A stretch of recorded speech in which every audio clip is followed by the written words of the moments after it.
Glenn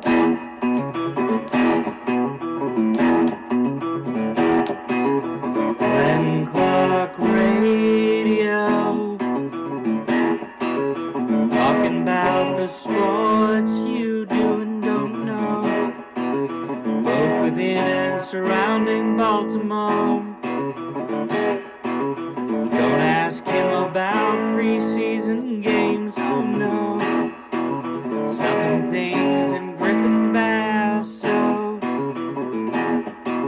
Despite it being on the internet, he can call it what he wants, so Glenn Clark Radio, Glenn Clark Radio, Glenn Clark Radio.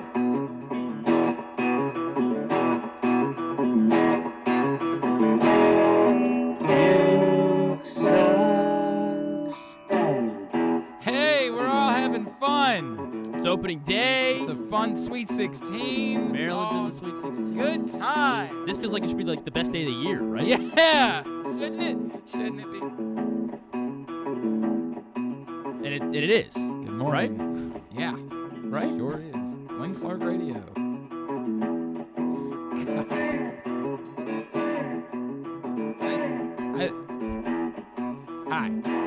Hi. Hello. If you're with us on video, I'm waving at you for some stupid reason, like a dummy.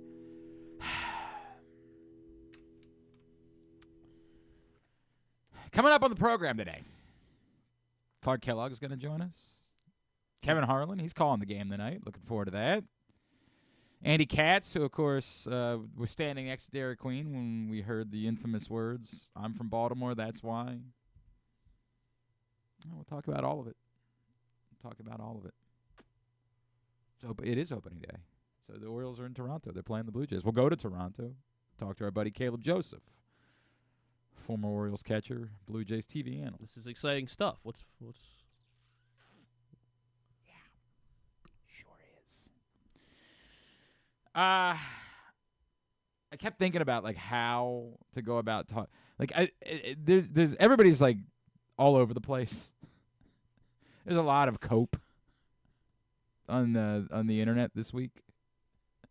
There's a lot of like people are just everybody wants somebody to be mad at. Don't let Willard coach tonight.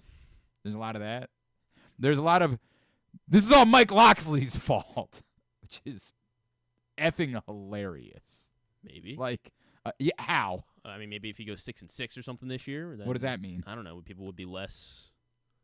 What? Be That- less what? Well, then there'd be an argument for football to matter. No. Stop. He just wants to be mad. First of all, it's not even official, obviously, yet, because that can't happen until after they lose. Should they lose tonight, then perhaps by the time we gather tomorrow, we will know that Kevin Willard is the head coach at Villanova. Should they win tonight, hey, it's just going to, I don't know, be the most awkward run in the history of college basketball. A couple people have brought up it famously. And it's not official, right? Yeah. Bill Frieder was leaving Michigan to go to Arizona State, and Bo Schembechler was actually the athletic director at the time at Michigan, and famously he uttered the words, Michigan's going to be coached by a Michigan man. And so he fired Bill Frieder during the NCAA tournament and put Steve Fisher in charge. And I've seen a lot of people, that's what Maryland should. Stop it. Well, it's like, what was it, Long Beach State last year? Their coach was fired, like, what, like before the Big West tournament, and then he coached them to the NCAA tournament because they won the Big West. Yes, but that was different. Obviously that was different. Just a little. Yeah, that was a different scenario in which they just needed somebody to coach.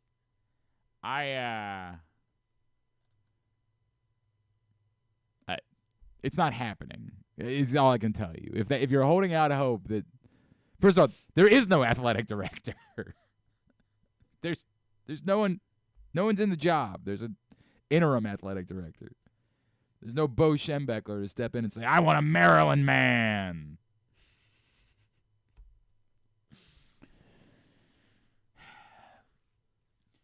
In the last 24 hours, it's become pretty clear the direction that this is headed.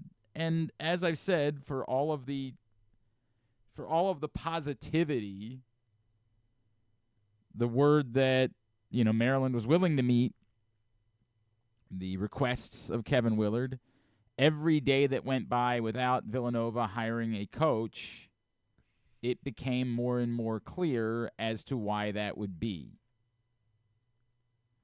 The notion that Villanova would get this deep into the process after firing their coach without knowing who their next coach was going to be seemed a little silly. Now, I guess there's always the 1 in a million chance that you leave someone at the altar. Villanova thinks they've got their head coach, but at the last second, Maryland pulls a swerve or something along those lines. But as I've said from step one, and it's difficult to deal with, Villanova was always going to present better circumstances.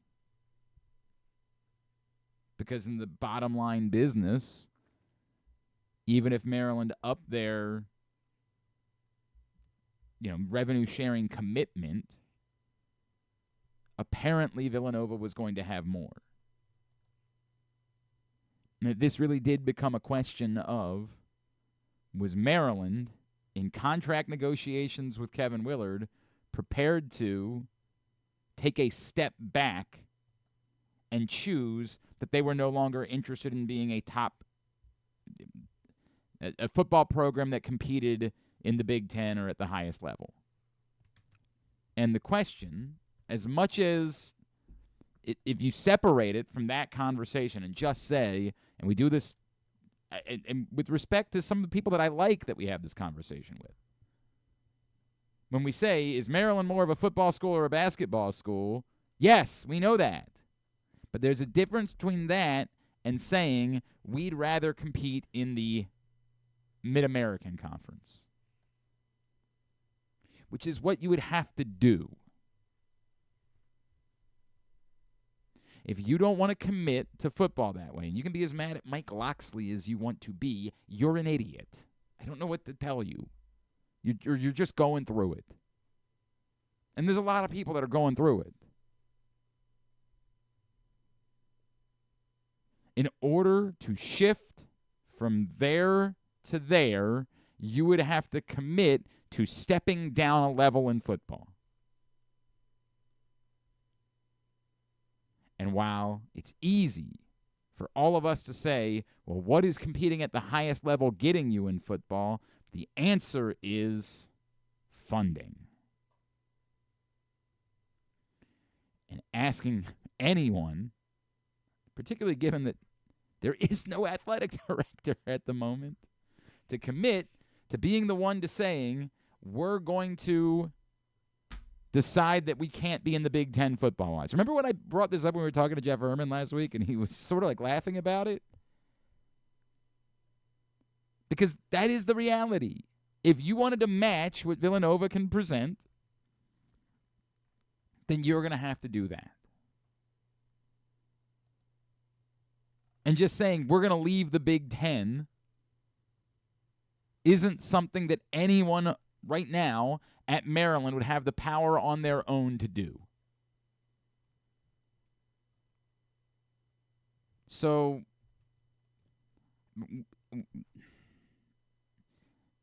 it always kind of felt to me like this was where this was headed.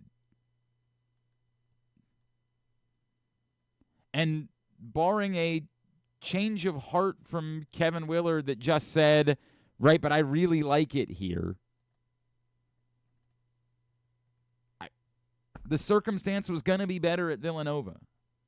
And not salary, not just based on, you're going to be competing downhill instead of uphill. Immediately, you're in a better position to compete against, say, Maryland. presumably there's kids from Philly or D.C. or Baltimore that you're competing against. And you're immediately going to say, I've got more money to offer you. That's reality. And that's it. And it's a weird world. I mean, it is. It's a weird world. Because a lot of us can't believe that the program that Gary Williams elevated to being a national championship program is now at a place where it's a feeder school. Like, it's the next step on your path to where you ultimately want to get. And maybe it wouldn't be, right? Like, maybe it wouldn't be if it wasn't for the uniqueness of the revenue sharing situation. Maybe it wouldn't be. Maybe Kevin Willard would have no interest in Villanova if everything was on the up and up. I don't know. But it's depressing. And it's far more depressing given the fact that Maryland's playing a basketball game tonight that should otherwise be the most exciting basketball game that Maryland has played since, I don't know, maybe since winning the national championship. I mean, the last Sweet 16 appearance was kind of a joke. Like, no one actually believed that Maryland could compete. This time, you, from a basketball standpoint, you think they have a chance. They're certainly not the favorite, nor should they be, but you think they have a chance. Before that, their last Sweet 16 was the year after they won the title. Jeez. And they definitely had a chance in that game. It was a Steve Blake, Drew Nicholas team.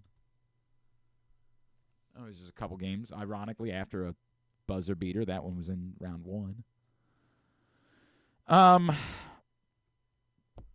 You know, and it is what it is, man. And you want to say you feel for these. I don't have a sense for. It might very well be that when we try to project and say, well, you feel for the kid, these guys don't deserve that. They really might not give an F. They just might not. A lot of times in these situations, players insulate. What we're talking about on the outside, they don't give an F about. And from a practical standpoint, the players that actually matter, again, as we pointed out before, 3 of them we know are done. Their college basketball future ends when this tournament ends.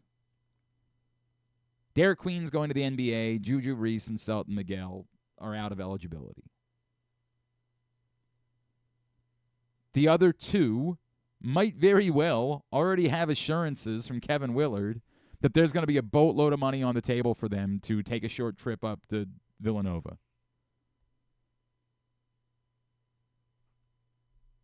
They might not care.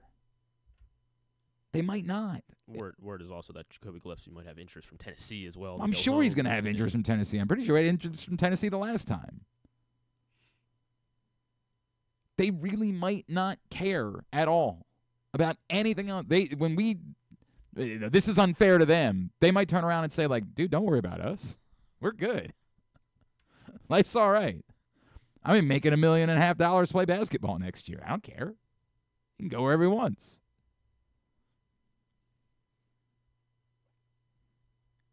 It might really be just the reality of the circumstances for Maryland fans. Maryland fans were starting to think like, hey, yeah, I mean, this is the best chance, but like they did a pretty good job in the portal next year. You think you have a coach. If you come back with a backcourt of Rodney Rice, Jacoby Gillespie, and add in a couple of nice pieces, maybe you could sustain this. And now you're staring down, well, hey, all the coaches you would have maybe wanted, they already got jobs.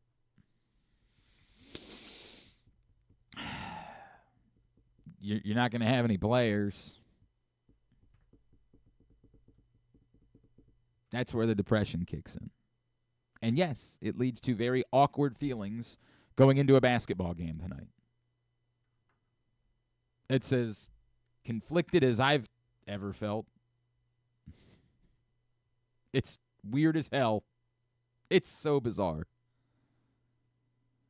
And to the point, yes, is it still possible that like maybe the contract hasn't been signed and I don't know, Maryland can come? I guess, but I mean, we're kind of doing the like, and maybe unicorns too. Who knows?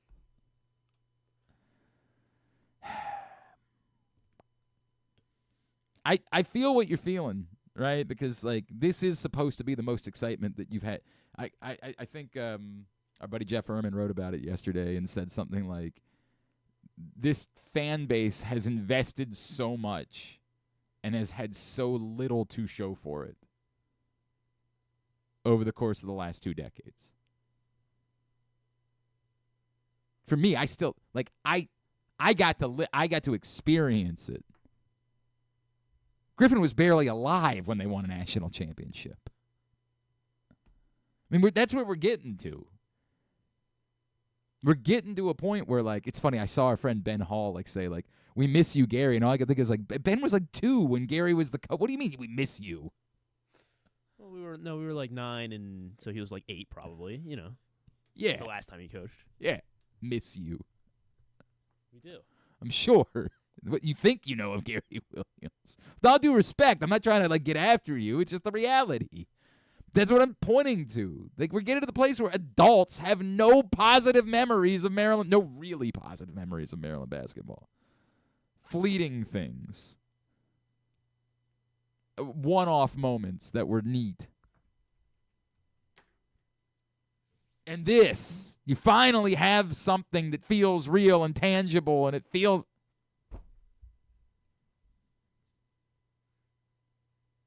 I mean, it very much feels like the major league scene. Might as well go out and win the whole effing thing. Like, just let us live in this for a little bit longer so we don't have to deal with the other side of it. It's tough, man. I mean, it's really tough. And I don't blame anybody for what they're going through. And I understand. I really do. But,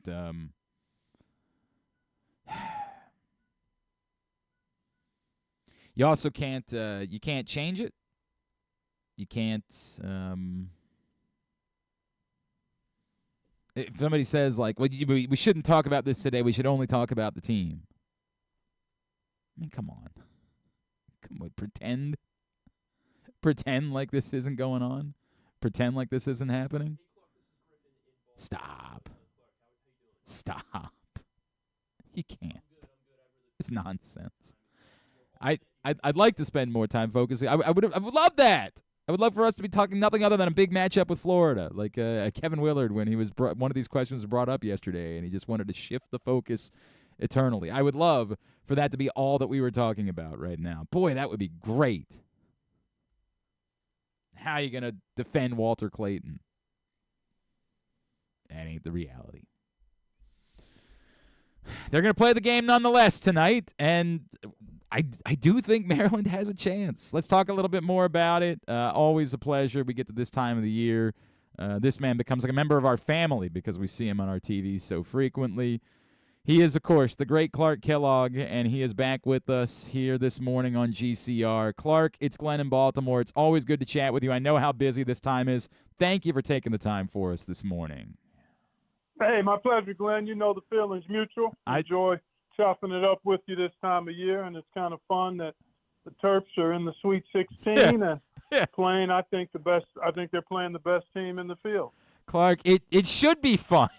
It should be, but it comes just shrouded in a lot of confusion about the future, obviously, of Kevin Willard and the program. Yeah. I wonder what you make of how the team has handled it to this point, how Kevin Willard has handled it, and what impact it may or may not have as they get to play Florida tonight.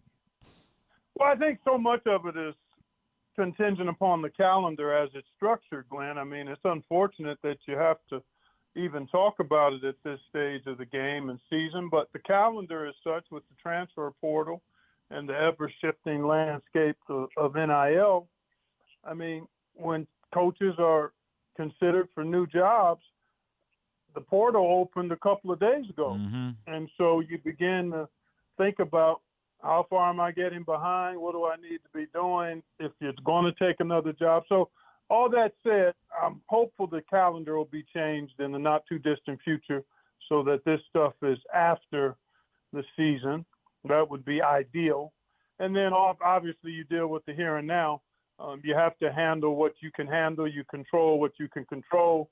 As players, I think it's fairly easy to get lost in the game between the lines. I really do. I can't recall. I mean, the noise is just so much greater now than in the ancient days when I played 30, 40, 40 years ago. I don't know how you navigate that with the constant, incessant noise. The noise is from circles beyond you, and the noise is from circles close to you. So it's just crazy. But I think you lose yourself in the game. Kevin Willard has handled it, I think, as well as you can. I mean, he doesn't have anything to say at this point. He's got a team to coach and a game to play, and that's where you tend to try to put all of your focus. Clark, it's weird because I said this a couple times this week. I do wonder if there's like a place where this group of players kind of doesn't actually care, where we know, Derik Queen's going to be in the NBA next year. Juju Reese and Selton Miguel, their college careers are coming to an end. Jacoby Gillespie and Rodney Rice might already know that they've got good money lined up to play somewhere next season. Like, is it possible that these guys are kind of indifferent to whatever it is that Kevin Willard is doing? Surely it's possible. I mean, there's a level of self-interest that we all get monopolized by as it deals with our current situation and future. So I'm sure that there's some element of that at play. I mean, unless you're going to do a survey of each individual, you wouldn't know, but Right. you can speculate that would clearly be the case. I mean, that's not abnormal or anything that should surprise folks. Again, I think you focus on what you can control, and that's your mindset, your focus, your joy in the competition in the game, and then you deal with your future, whatever that may be, going forward. Is there any world in which it can be like insulating, where like this group of guys can say, Sure. everybody's talking about how this is going to break us, and we're going to prove that it can't break us? No, clearly there's that component of it as well, that possibility, actually that probability. I mean, this seems to be a really cohesive group. Yeah. They've had a tremendous season. They've played outstanding basketball. There's been noise throughout the season, and obviously it's been amplified now because of the stakes and what may be on the horizon with Kevin Willard and perhaps players as well. But, some of that isn't totally new. So I think, again, you lock into where you are. And, again, the fact that it can be a galvanizing force. Hey, we've got an opportunity. We're playing a number one seed. Many people think this is the best team in the tournament, or certainly one of the top 2 or 3 teams in the tournament, no doubt, in the Florida Gators. And we're pretty good, and we might be able to shock the world if we bring the kind of game we need to bring to the court. And hopefully that's going to be their mindset and their eventual reality, that they'll play their best basketball and give themselves a chance to win. He is Clark Kellogg. Of course, Maryland, Florida, there is a basketball game happening tonight. And to your point, right, like Florida, based on the competition they were playing, to me, they were the best team in the tournament coming in. But I don't know that means Maryland's really good. And while Florida certainly is a deeper team and all, what is it going to take, Clark, from a basketball standpoint? What can Maryland do tonight? And maybe part of the answer is just this is the NCAA tournament and anything can happen. But what can Maryland do to slow down a Florida team that we know likes to push and to neutralize the advantage that Florida would have given the fact they've got 10 guys that have all played double-digit minutes per game this season? Yeah, part of the magic of March Madness is that it is very unpredictable. As a matter of fact, that's universal for all sports competition. We can analyze and observe and look at the numbers and say, this is what we think will happen, this is what we think should happen. But many times you see things in a one-and-done crucible that you don't see at all during the season. I mean, something happens, some guy that hasn't produced goes off and produces the game of his life. A team that's been remarkably consistent begins to make mistakes that are uncharacteristic. But if you're just looking at it, anticipating what is it? Strength versus strength, weakness versus strength. What do you have to do against a team that has the kind of versatility and depth and backcourt experience and prowess and front court activity and size at both ends of the floor? I think you do a couple of things. You take care of the ball and you keep Florida out of transition. That's really where they like to hit you hard, is in the open court when they turn you over a little bit. Mm-hmm. You've got to do a job on the glass, and obviously with Queen and Reese, those guys can play with anybody inside. I know Florida has 4 guys they can shuffle in and out, but those 2 that Maryland has are as good as anybody, and they have to stay out of foul trouble. I mean, they have to be good, aggressive, proficient without fouling. They can't afford to be in foul trouble, Queen and Reese. And then your guards, I think Maryland shot it well from 3, I think 17 of 40 in the 2 games in the tournament. Quality shots always help, especially when they go down. But I think the big thing is keeping them out of transition and doing a good job on the glass, which I think Maryland can do both of those things. You know, it's interesting because maybe part of the conversation, does it matter that Florida, like, for not only the players, but, like, the coach has never been in this spot before? Like, for as much as we talk about how good they are, do we yet know that this is – we always talk about, like, a Tom Izzo coach team in March, but we have no idea. Todd Golden hadn't won an NCAA tournament game until last weekend. There you go. You know, Walter Clayton coming from Iona, he's never been in this spot before. Do we know yet definitively that isn't a question that we need to have answered, is how they hold up in a moment like this? Yeah, that's a really good point, but I think they got pushed in a way that was beneficial against last UConn, weekend. yeah. No doubt. So the fact that Clayton makes 2 big threes, well-defended threes late, he's done that all season long. He clearly is unflappable in the moment. I don't think you have to question whether he's ready to play in this environment. Certainly Todd Golden, as a young coach in this position, came through. They all came through against the defending national champs, who weren't the same team they've been the last 2 years, but nonetheless, never underestimate the heart of a champion, as Rudy Tomjanovich once famously said. And that was on display last weekend. So I think that really serves Florida well in terms of seasoning in the moment. You know, experience can only be gained by getting it. Right. And they got a healthy dose last week, I thought, to maybe propel them to their best level of play going forward. But that, too, is TBD. I mean, you feel like that would be the case, but we'll find out tonight. And I would say that, like, maybe Maryland plays a little bit looser because, like, hey, is it house money at this point? I mean, I guess some of that is mitigated by, like, it's now or never, right? Like, this is the only time this group of guys is ever going to have, you know, this opportunity in front of them. So I want to say they maybe be looser after surviving against Colorado State, but I don't even know if that's true, Clark. Yeah, I think that's reasonable to speculate about. I mean, we don't know for sure whether that's a reality or not, but clearly the fact that they finally had the ball bounce their way in one of these last possession buzzer beater type games, it certainly felt like they were due. They earned it and deserved it. That was a remarkable shot. I told people after that happened, I could be in the gym in my heyday by myself and shoot that shot and be happy if I made 40% of them. Man, as hard as that shot it was an incredibly difficult shot. I mean, that is some cojones stuff, right? Like, it is that angle off the glass, like game on the line. Amazing. It really is amazing, and a testament to that young man, right, who wanted the ball in that spot. Sure. Let me pose this, because there's some people in the comments that are here, and this is fair from Chris. Chris says, regarding the idea that Kevin Willard has handled it as well as he can, should he have never even brought it up last week? And maybe this is a fair question, that, like, he was putting a lot of the school's business out there publicly. Yeah. And if he was going to be leaving, should he have just said, I'm just not going to talk about this stuff publicly. I'm not going to do that. Is there an argument for that, Clark?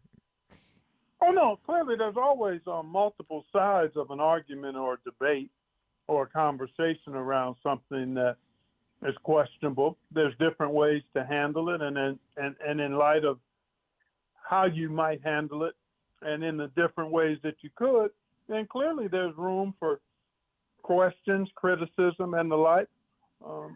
Was it the ideal way under the circumstances? It might not be the ideal, but ideal doesn't always mean it's not the best based on all of the different components of questions, internet chatter, conversation.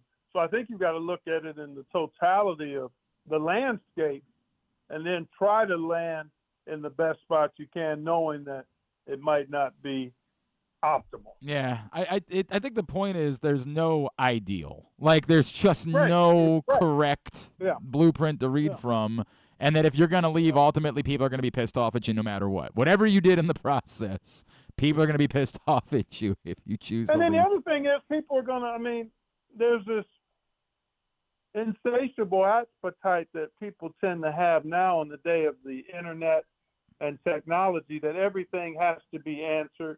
Everything has to be solved, and there can't be any gray area because people are just going to not allow that to exist.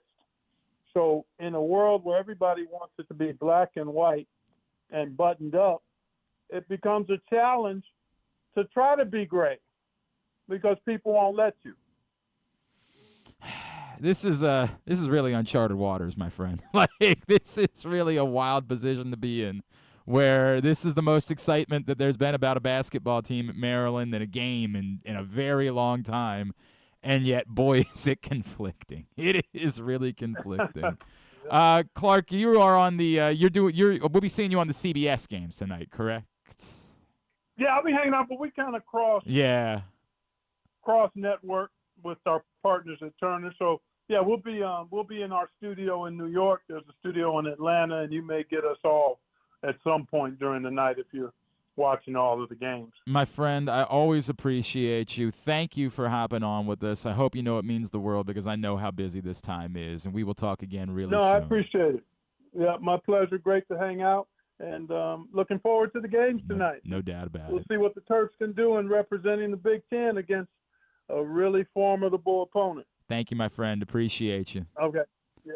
Take care now. All right, Glenn. Bye-bye. Clark Kellogg with us here on GCR. And I get it. Y'all want me to fight with Clark. I understand that because everybody wants to fight today. I'm really I know I went after the people that are trying to fight with Mike Loxley. Like, what? I do understand, though. We're just going through it. And when you're going through it, you're just mad at everybody. The next level thinkers are like, I want to be mad at Kevin Anderson. This is Kevin Anderson's fault somehow. I get it.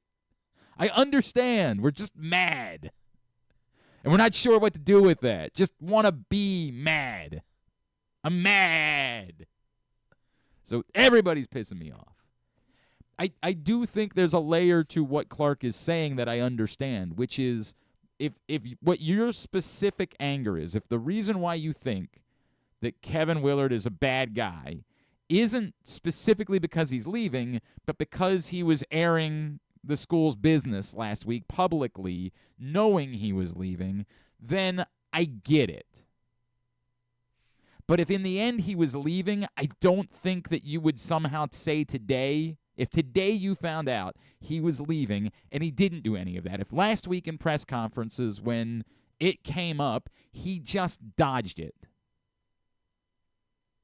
I don't think suddenly you would say, well, you know what? Kevin Willard's a good guy. I think you'd be pissed off nonetheless. So I understand the specificity of the argument, but I don't think the greater point holds up. I do think there's something to be said for no matter what he did, you're going to be pissed off today.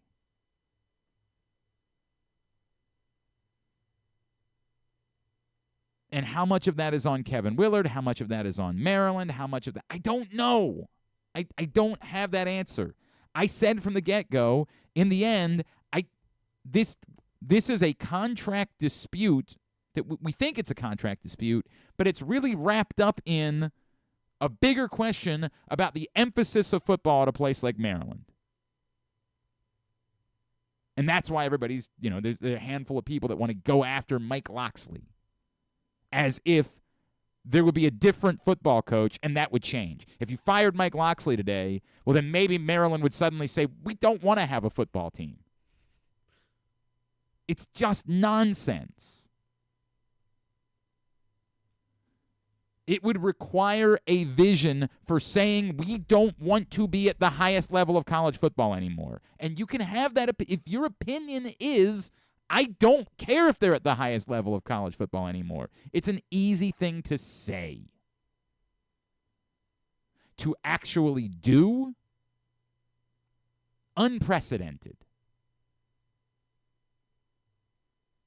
We're seeing lots of basketball schools choose to get out of the business of D1. And I say lots, it's really mitigated. There's plenty more that are coming in, right? For all of the Hartfords and now both St. Francis's. We're not going to have any St. Franci. That's the real disappointment of this right. week. For all of that, there's Lemoyne and Mercyhurst and Stonehill and West Georgia and Utah Tech. And we're not actually seeing more leave.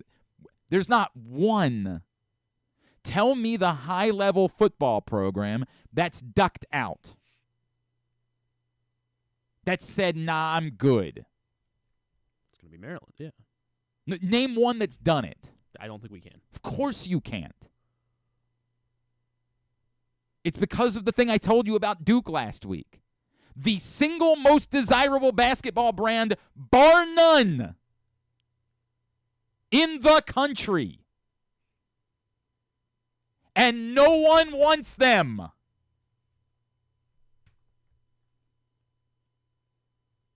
Now you would say, well, if Villanova's got more money to spend on basketball's still got to be desirable. And in a vacuum, yes. And if your answer is, I would accept, if I were running the Maryland Athletic Department, I would accept the fact that losing football might mean that I lose funding and I've got to cut 6 other sports. It might be easy for you to say. I mean, no one's done it. Because unquestionably, football is where the money comes from.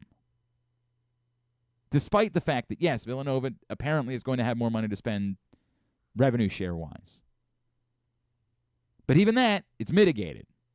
That's like all of their revenue share budget is going to one place. And even if you step down football-wise, like even if you said, hey, let's go be in the MAC or in the American Athletic Conference, and instead of being able to fully fund $20.5 million, you're now talking about like, I don't know, $12 million, something like that, you'd still have to spend money on football. Like, you're still not going to be able to say, well, yeah, we stepped down, so the football funding's out. Like, you still have to have money to compete at that level. Because I've had people say to me, maybe Maryland would just be better off being in the Sun Belt, yeah. Yeah, whatever it is. Okay, well, you still have to spend at that level, and now you've got to spend despite the fact that you don't have the revenue. We all feel like we sound so smart in these moments, but there's a bottom line to this that we can't account for. I don't know that there was a correct way for Kevin Willard to go about doing this. If you're mad about the fact that he, that he put out the New York thing, I mean, I don't care. I really don't care. I rolled my eyes at it then. I'm going to roll my eyes at it if it ever comes up again. You're mad because he's leaving. You're mad because it looks like Maryland basketball is going to take a step back. You're mad because there's no ability to get ahead of the coaching search. The last time Maryland had to hire a coach after the first round of the coaching search, they ended up with Mark Turgeon. That's what you're mad about. So we're taking it out on everybody. You want to take it out on Clark Kellogg? Take it out on Clark Kellogg. No, leave Clark alone. I mean, if this point is that Kevin Willard handled it as well as he could. You're probably right. Is it as well as he could? Probably not. But again, I don't know what's right. And he was. It And felt like it he was, is- it felt like he was honest as well. Like It- I I don't know how much it was on. Because I also don't know how much Clark has been paying attention to a day-to-day. Like again, there's something different that we're living it every day. yeah, Whereas he's not reading Jeff Herman. Yeah, he's got 68 teams that he was concerned about. He's not living it every day. So he might not be aware of all the intricacies. And so we're going to overreact to Clark Kellogg saying something when the reality is just that Clark might not be following it on a day-to-day basis. The way that we are, because we're living and we're obsessed with it. We don't give an F about what's going on with Alabama. We only 100 on this, 0 on that. And he's got to spread it out evenly. So we're just, is he wrong? Maybe. But is the point that there is no correct way? I think a lot of people are also mad that they feel like they're getting duped. I maybe part of the reason why like my anger is different is all along I thought that it was more given the reality. I'm very much give me the reality of the circumstances. And if the reality of the circumstances is the circumstances are going to be better at Villanova, from moment one, when I heard that, my gut was he's going to Villanova. Because of exactly what I said yesterday. Because overwhelmingly, the majority of us, if you tell us our job is going to be easier somewhere else, we're probably going to say, okay. Unless there's some emotional connection, unless he was a Maryland alum, which we know he's not, like, what was it going to be? And we can get into where they go next, and it's bleak. Tony Skinn just got a contract extension from George Mason like 2 minutes after it seemed like. Does that mean anything? It does it? Probably not. Other than it's a tough look. For now, him. Yeah, that's a tough look. Be like, yeah, I'm sticking around. And I don't even know why we were obsessed with the idea that the answer is Tony Skinn. Like, you don't typically, the last George Mason coach went to Providence and nobody's really hot about him. I think this is just because Tony Skinn had been at Maryland and had a good year at George Mason, but That's all it takes now. I mean, I guess. Like, I don't know. The coaching carousel is insane. Like It is nuts. There's no question about that. Like, is Mick Cronin the guy? You don't see a lot of guys leave one conference school for another, and somebody would say, how are the circumstances not better at UCLA? But the answer might be that the Big Ten is just a bad. Yeah. It's a bad spot for a California coach to be. Coast trips, it's just one West Coast trip. Correct. That he might say that makes my job easier.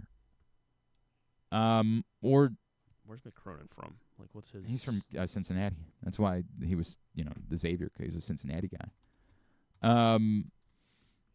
Porter Moser, who's not done a lot at Oklahoma, hasn't done a lot since the Final Four run with Loyola Chicago, but they were in the NCAA tournament this year. We know he's capable of winning. He's also basically 60 at this point. We can have those conversations. All over the place today. All over the place. Can we just talk some baseball for a minute? And then Porter Moser's 56. He's a young guy. He's 56? Young I thought guy. he was 59 for some reason. Mick Cronin, one of them was 59. Somebody who I was looking at, I was like, is that a candidate? I was looking Mick at Cronin's 53. Who's 50? There's somebody that I was diving in Tom on last Crean? night. No.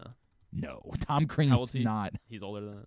And I God bless the people. He is 59. Who? Tom Tom Crean? Crean, That's yeah. not who I was. I assure you, I was not thinking about Oh, Tom you Crean want as a Tom candidate. Crean. Should I call him? I assure you, that was not who I was looking at We can as lead a the potential recruiting charge. candidate to be the Maryland head coach. You don't like that studio job, do you, Yeah, Tom? right. I like a couple. I can't believe we're doing this. The Maryland's playing Florida in the Sweet 16, and I'm doing a segment about who the next coach might be. Luke Murray. What, you? Is that what you're trying to? You were pointing at yourself. Luke Murray, sure, why not? I like Luke Murray. Kind of surprised that he's not gotten the gig at this point. And I do wonder if that's because he said, I'm only taking certain jobs. A lot of people seem to think he was going to get the Xavier job if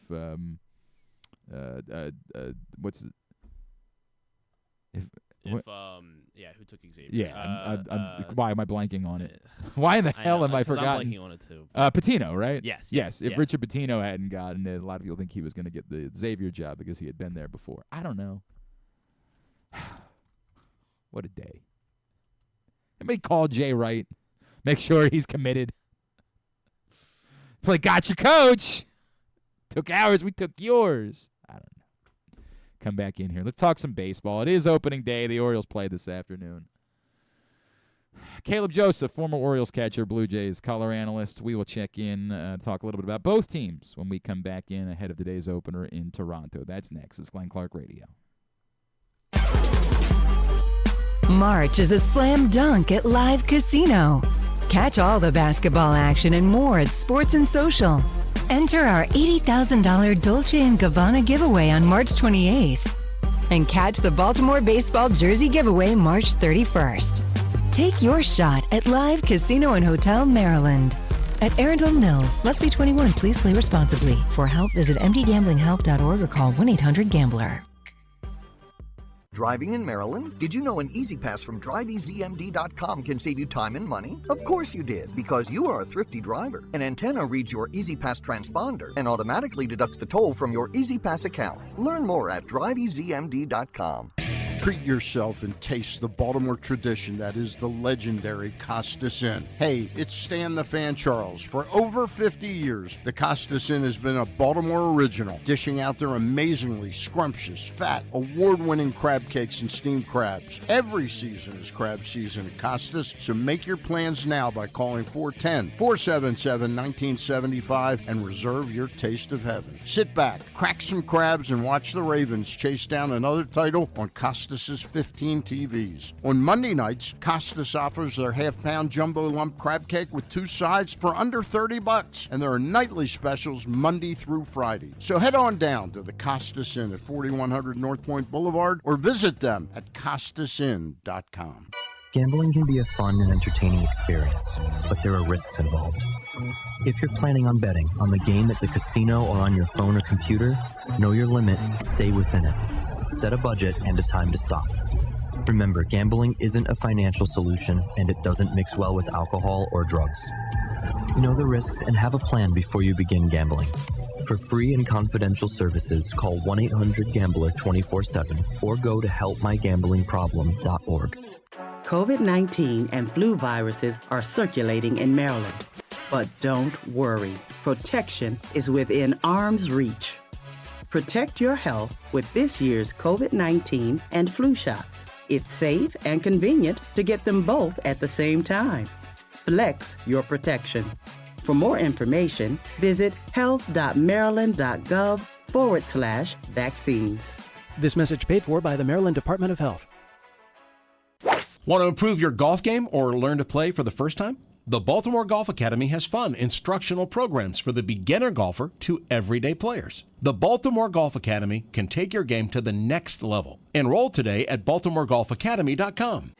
Coming back in here with Glenn and the other guy, Garrett, whatever his name is. You know who they are.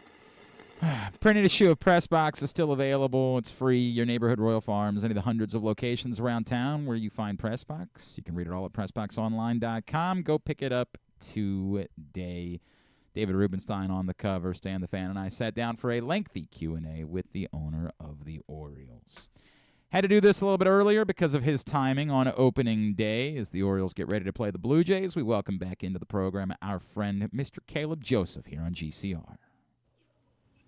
Of course, this afternoon, opening day in Toronto, the Orioles begin the season taking on the Blue Jays, Zach Eflin and Jose Barrios. And if it's Orioles Blue Jays, that means we need to catch up with one of our absolute favorite humans, former Orioles catcher, Blue Jays TV analyst, and noted impressionist. Our buddy Caleb Joseph is back with us on GCR. What's up, dude? How are you? Yeah, doing great. Excited for the season to finally be kicking off. I'm sure the players are pumped that spring training is over, and I am excited for not only the Blue Jays, but also to see this Oriole team get after it. All right, so before we get into baseball, because I always have you do Duquette, but is there like another impression that you're actually more proud of? Like, is there one that you're like, dude, why have you never asked me to do this one?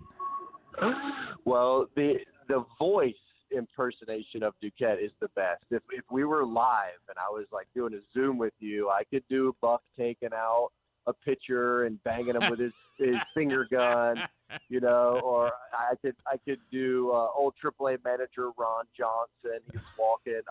I was more of an impressionist with actions. The voice is the only one with Duquette that I'm any good at. But yeah, I actually spoke to Dan Duquette last week. He was trying to acquire some players for the 12-year-old rec league team in Massachusetts. God, I love that so much. Notoriously, we've known Anthony Santander to be like typically a little bit of a slower starter to the season. I am terrified that he's actually going to hit like 8 home runs this weekend just to shove it up our butts. I love Anthony, like a truly great dude, obviously a heck of a baseball player. How excited are you to have him in Toronto? Yeah, super excited. He's kind of the 4-hole hitter, so to speak, that the Blue Jays have been looking for quite some time. And I know that he might not even be hitting 4th tomorrow. It's a possibility that he's hitting 3rd. But he brings that presence behind Vladimir Guerrero Jr., as everyone knows in Baltimore, that switch hitting presence. I've just been so impressed watching him over the years, his maturity with his at-bats. He knows when to ambush. He knows when he's hunting a certain pitch. He knows when he's looking up or down, a very refined approach. And I did not see that early on. Of course, he was very young when he got over to the Orioles as a Rule 5 pick. But, man, to watch him progress and to get bigger, stronger, and smarter, the Blue Jays are now reaping the benefits of all that hard work, and they need him. They need him badly. I know you said Yobi doesn't hit 10 home runs, but the Blue Jays need him to hit 10 home runs in this first series. They really have got to get him off to a good start. Blue Jays have got to start off hot. It's just imperative. Caleb, the other thing about Anthony, right, that like when he was here, he truly became a leader. Like he went from a guy that barely spoke the language to he actually did a phone interview with us last season where like Brandon didn't even have to like help in any way. Like he had such command and he became such a leader for that group. I know guys don't show up in a place and immediately like become that guy on day one. And I know there's plenty of established guys there in Toronto, but how much can he be valuable to the team in that way, given the man that he's become within this sport? Yeah, great question. And I actually talked to Bo Bichette about that in spring training, and he was just ranting and raving about his ability to connect with every player on the team, and especially connect with kind of the younger Latin players on the squad, and just his connection with Vladdy in general. And that's just important. And I remember going down to winter ball and being out of the country, being one of kind of the minority in terms of, Americans playing in Venezuela. And you just sort of gravitated towards people you could speak the language with. And Tony is not only doing that with his, native countrymen, but he's found a way to learn the language and be able to integrate and talk to anybody, talk to Bo Bichette, talk to any of his English-speaking teammates in a way that makes them better. And that enhances the contract for me. He's obviously going to be a stalwart in the middle of the order, but his ability to lead has been very obvious early in spring training, and I don't expect anything to change throughout the season. God, he rules, man. I'm such a Tony Santander fan. All right, let's see, you bring it up, the need to get off to a quick start. The sort of unspoken part, I know there's been a lot of consternation in Toronto about Vlad's contract and it not getting done and what that means. And is that sort of setting the tone for, hey, there's no time to waste here. It's kind of, I don't want to say now or never because it's not like he's the only player on the roster, but like this season has to matter because of that. And if it gets off to a slow start, then it could mean that the Blue Jays start looking to move Vlad Guerrero. Yep, there's been a lot of people covering the Blue Jays that believe this could be an 80-game season for them. If they're totally wiped out of it, they're obviously going to sell, and their window would officially probably be closed, as they would look to probably let go of Vlad, let go of Bo Bichette, who is an impending free agent. They have aging starting pitchers that would bring a lot of value to other clubs, but would also bring value next season if the Blue Jays got off to a good start, and they found a way to retain Vlad, found a way to retain Bichette. You just kind of keep that window open.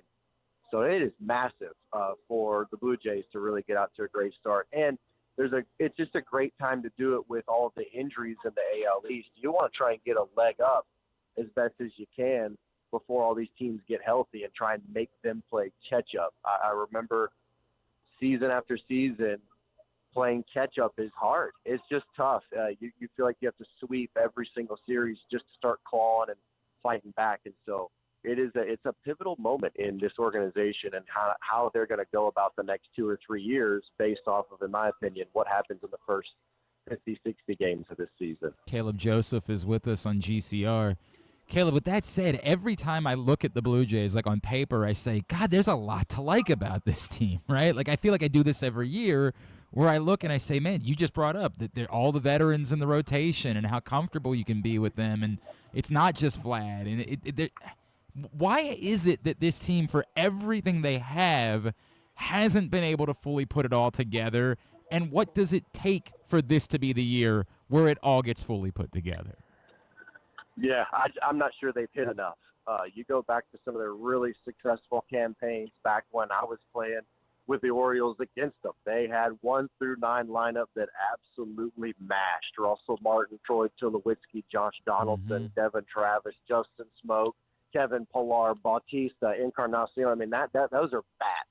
Yeah, we like to try to forget about some of that history. We just try to pretend like none of like specifically a certain game in 2016 never occurred. Yeah. Yeah, I know. I can still feel the stadium shaking in my bones to this day. It's a nightmare. But they hit. And you look back at the 2021 season the Blue Jays had, they did not make the playoffs, but they absolutely hit, and their bullpen just totally let them down. They then found a way to secure the bullpen. They really revamped their starting pitching, and then the hitting went south. And so they just haven't been able to really put all three facets together. When they have hit a little bit, which they did a little bit last year, their bullpen just totally abandoned them. So it is just finding that window where you can get all three phases moving in the right direction. I do think that they're one bat short this year unless someone comes out and is a really pleasant surprise. I don't think anybody is wondering if Andres Jimenez, a recent trade acquisition from Cleveland, is going to come out and put up an 800 OPS. But if he did, there's your pleasant surprise. Sure. Can Alejandro Kirk, can he get back to 2022 Kirk? It's possible. Can Varsho turn into the type of player that I think they envisioned him when they traded Gabriel Moreno to Arizona for him? There's just a lot of if-thens and what-if statements, and that's where they're at. If they can get those contributions, hang in there enough to get to the trade deadline, and then acquire that other big bat, they might be onto something. Caleb, you bring up the bullpen. What are the chances that the new closer ends up like in a fist fight with somebody wearing orange this weekend? What are the chances that like all of that spills over and the emotions really start coming out?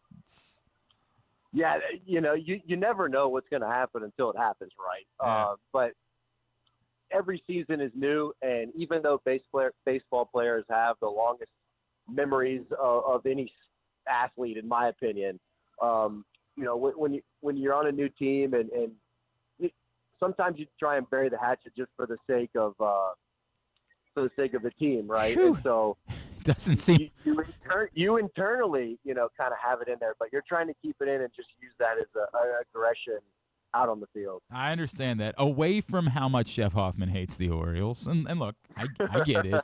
How imperative is it? You just referenced this, right? Like, how imperative is it that he solidifies that back end for what you're talking about, the need for the Blue Jays to get off to this great start? Yeah, it's pretty imperative. They obviously traded. Well, not traded. It acted as if a trade. In Jordan Romano going to Philadelphia, Hoffman coming to Toronto, basically closer for closer. And I really feel like he's going to come in and kind of be that leader in the bullpen. They do have Chad Green down there who has had a really sneaky good spring training. And he is a tough pitcher. And I remember facing him in New York, and he is, when he's on, he is tough. And they've got pieces down there that I think Hoffman kind of allows the other bullpen pieces to slot where they need to slot and be more complete.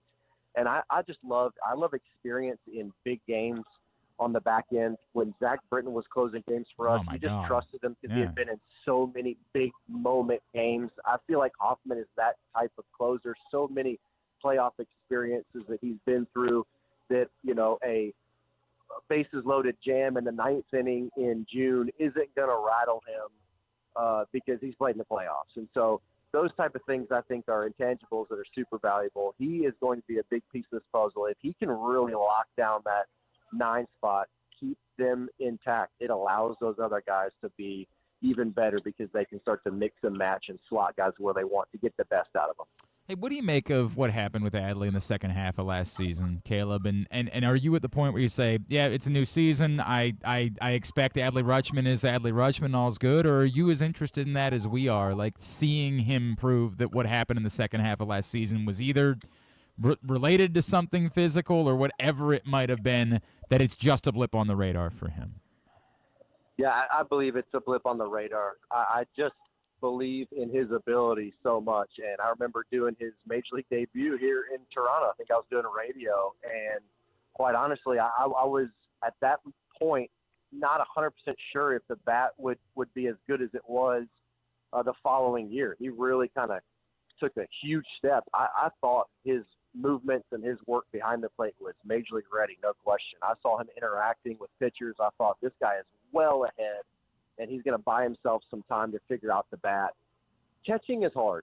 It is really, really difficult. And when you are on a team that is expected to win and you are learning new pitchers and you're having some struggles here and there with the pitching staff, especially with younger pitchers, you are mentally drained. And you look at the stats that they had outside of Corbin Burns over the last couple of years. It's been a lot of younger guys with that veteran sprinkled in here and there. But it's been a lot of younger guys, and it drains you trying to get multiple starters through major league games and through major league seasons trying to figure it out. I do think that the veterans that the Orioles have this year in Charlie Morton, in Eflin, now even signing of Kyle Gibson, it's going to allow him to just relax and let them call their game, and you just catch the ball and throw it back, buddy, which will then allow him to really, truly focus on his offense and be less stressed. And that mental stress wears you out more than physical stress. Imagine playing a game of chess for 3 hours. You're going to be exhausted. I would rather play a 14-inning baseball game brainless and just be physically exhausted than be mentally exhausted. And so I think when you look at last year, a lot of it probably, in my opinion, is just mental exhaustion. No, I feel like he's going to bounce back. I really do. It's something that I hadn't thought about a lot, man. But when you say that, like I completely. It's funny because the only sport I was ever really good at was tennis, right? And I would say that, like, physically you would run, but the truth was when you weren't talking, like when you were just sort of in your own thoughts for a little while. It's why I hate running, right? Like I hate being in my own head for a long time. I just hate it. Like after a little while, I'm like, I got to get out of here. I got to stop, man. And so it's a really incredible thought. I bring this up. I know that everybody's different, and sometimes you want to talk.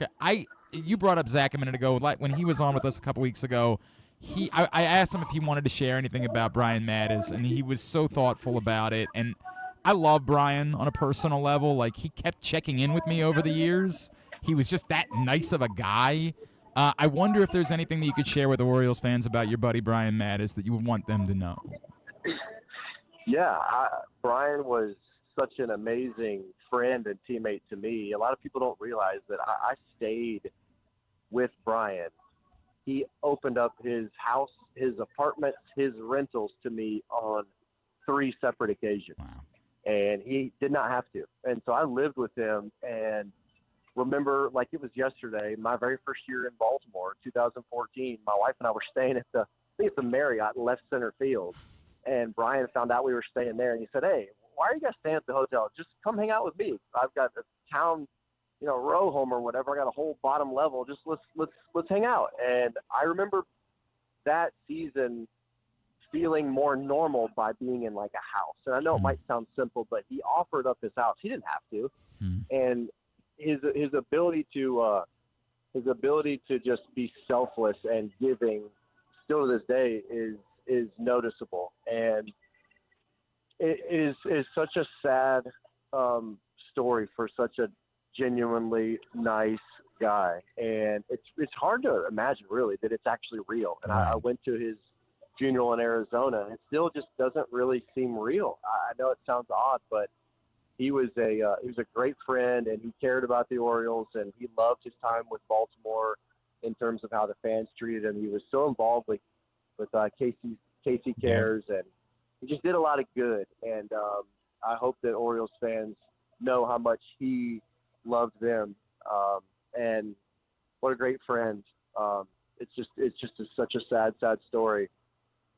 Thank you for sharing that, man. And I've been thinking about everybody, and you're 100% right. And what a good guy Brian was, and would constantly be just checking in to say hello, which he never had to do, and it meant the world. Caleb, speaking of good guys, you're always the best, my friend. I hope you enjoy opening day, and we look forward to seeing a bunch of you this season. Always appreciate you, brother. Thank you for hopping on with us this morning. Okay, you got it. Anytime. It's Caleb Joseph, obviously a Blue Jays TV analyst and a former Orioles catcher, and you could hear the sounds of the ballpark in the background as we get ready for opening day today. Could use a little positivity around here. I say that like Maryland could beat Florida tonight. It's just a weird time.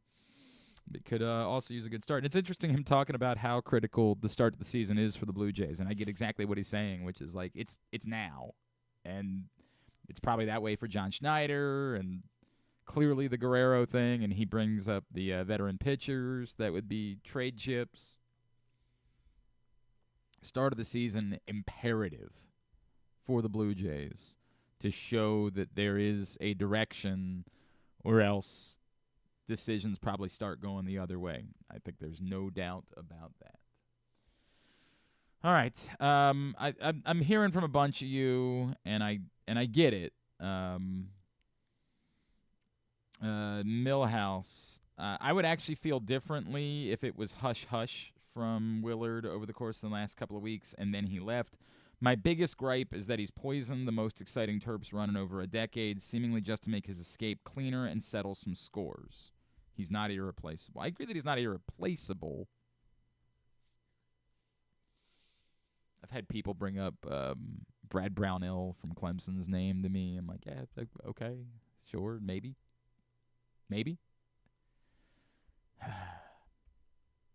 I don't think there's anybody out there that like is going to get the job, and Maryland fans are just going to be like, hell yeah, that's the guy. If it's Cronin or... I think it's going to be the sort of the same reaction to any of them that would be at. Like, who's the short of like a Jay Wright suddenly deciding he wants out of retirement? I joked last Gary night. Williams. Yeah. I joked last night that we do know that Billy. Trust me, I know. Yeah, it's your guy. We do know that Billy Donovan loves Maryland guys, right? Like all he's done is collect them out there in Chicago. Just a bunch of Maryland guys on the roster. Maybe this is Billy Donovan's path back to the college ranks, but I don't think so. Buzz Williams' name has come up a couple of times. Maybe the fourth time's the charm for Buzz. The fourth different high-level job he gets is the one where he's really going to succeed. Although he's made it. Where didn't he make like an Elite Eight when he was at Marquette? I want to say he's got yeah, probably. I want to say he's got at least one. Actually, I think you're right. I forget where it was. What was it? Might have been. I don't think it was Virginia Tech. I don't think No, I don't think that was the case. There's some other name. People have brought up Shaka again. It was Marquette. You're right. Yeah, right. It was Marquette? Yeah. People brought up Shaka again. Like, sure, why not? We're 10 years removed from that being the home run hire, right? Like that's the slam dunk. We're 10 years removed from that, but sure. Love Shaka. But I don't think none of these names is going to be the name that's going to make you say, oh, hell yeah. They're all going to be, okay, that's a basketball coach. Your reaction is going to be pretty similar to it was when it was Kevin Willard or it was Mark Turgeon. There's no Like, it seemed like Michigan in the moment won the coaching cycle last year when they got Dusty May. And yes, it's worked out in year one. I don't know that Dusty May is going to win a national championship, but immediately check the box. But even in the moment when they made the hire, we all said, that's the one. They got the guy. I don't know who's won the hiring cycle this time around. I mean, we all I like Ben McCollum. I like but I think that those would all just be the guy, right? Like, we just say, okay, that's the coach. I don't know if there's been a winner in the hiring cycle this time. We all love Ryan Odom just because we love Ryan Odom, but I don't know that any of them are like slam dunk. This was the guy everyone needed to hire. This was the hot. I don't think that's the case. John in Little Rock says, and I kind of agree with this, I'm at an all-time low with my confidence in anyone in the Maryland administration. It's crazy not to figure out a way to keep Willard. I don't agree. I don't. Now, there's two separate thoughts there. Like about keeping Willard part? If your thought is I am at all-time low in my confidence in the Maryland administration, well, I don't know how it's any lower than it's been before. What in the last 20 years has made it seem like that Maryland's a place where there's going to be big-time athletics? What have you seen that I haven't? Winning bowl games? I don't know. I mean, okay. They didn't have a quarterback last year. If they have a quarterback, I think they can win mid-level bowl games. But I think that's the highest of the high for Maryland football. And Maryland basketball hasn't been relevant in decades. So, which is why this would be the all-time low. To me, it's just this is what I've come to expect. Like, this is Maryland. With all due respect. What's new about this? What's different? Why are we any further down on it today than we were a year ago, 2 years ago? The part about I can't believe they wouldn't do it, it's not. At the end of the day, there is an inherent advantage at a school like Villanova to be able to say your payroll can be $3 million more. And as easy as it is for us to say, well, Maryland should just do the same, and it's a very easy thing, we keep trying to ignore this part and pretend like it doesn't exist. They have to show that they are competing in football so they don't get left behind. And we don't like that because we know Maryland isn't a football school. We recognize it. I'm telling you that. But at the same time, the league needs to see that. You have to offer value to the Big Ten or the Ultimate Super Conference. If you don't, you're getting left behind and you're losing out on the money that funds everything. And as I keep saying over and over and over again, you might say that's okay. You might say, I don't care if they ever have football. But they don't have the war chest available to them.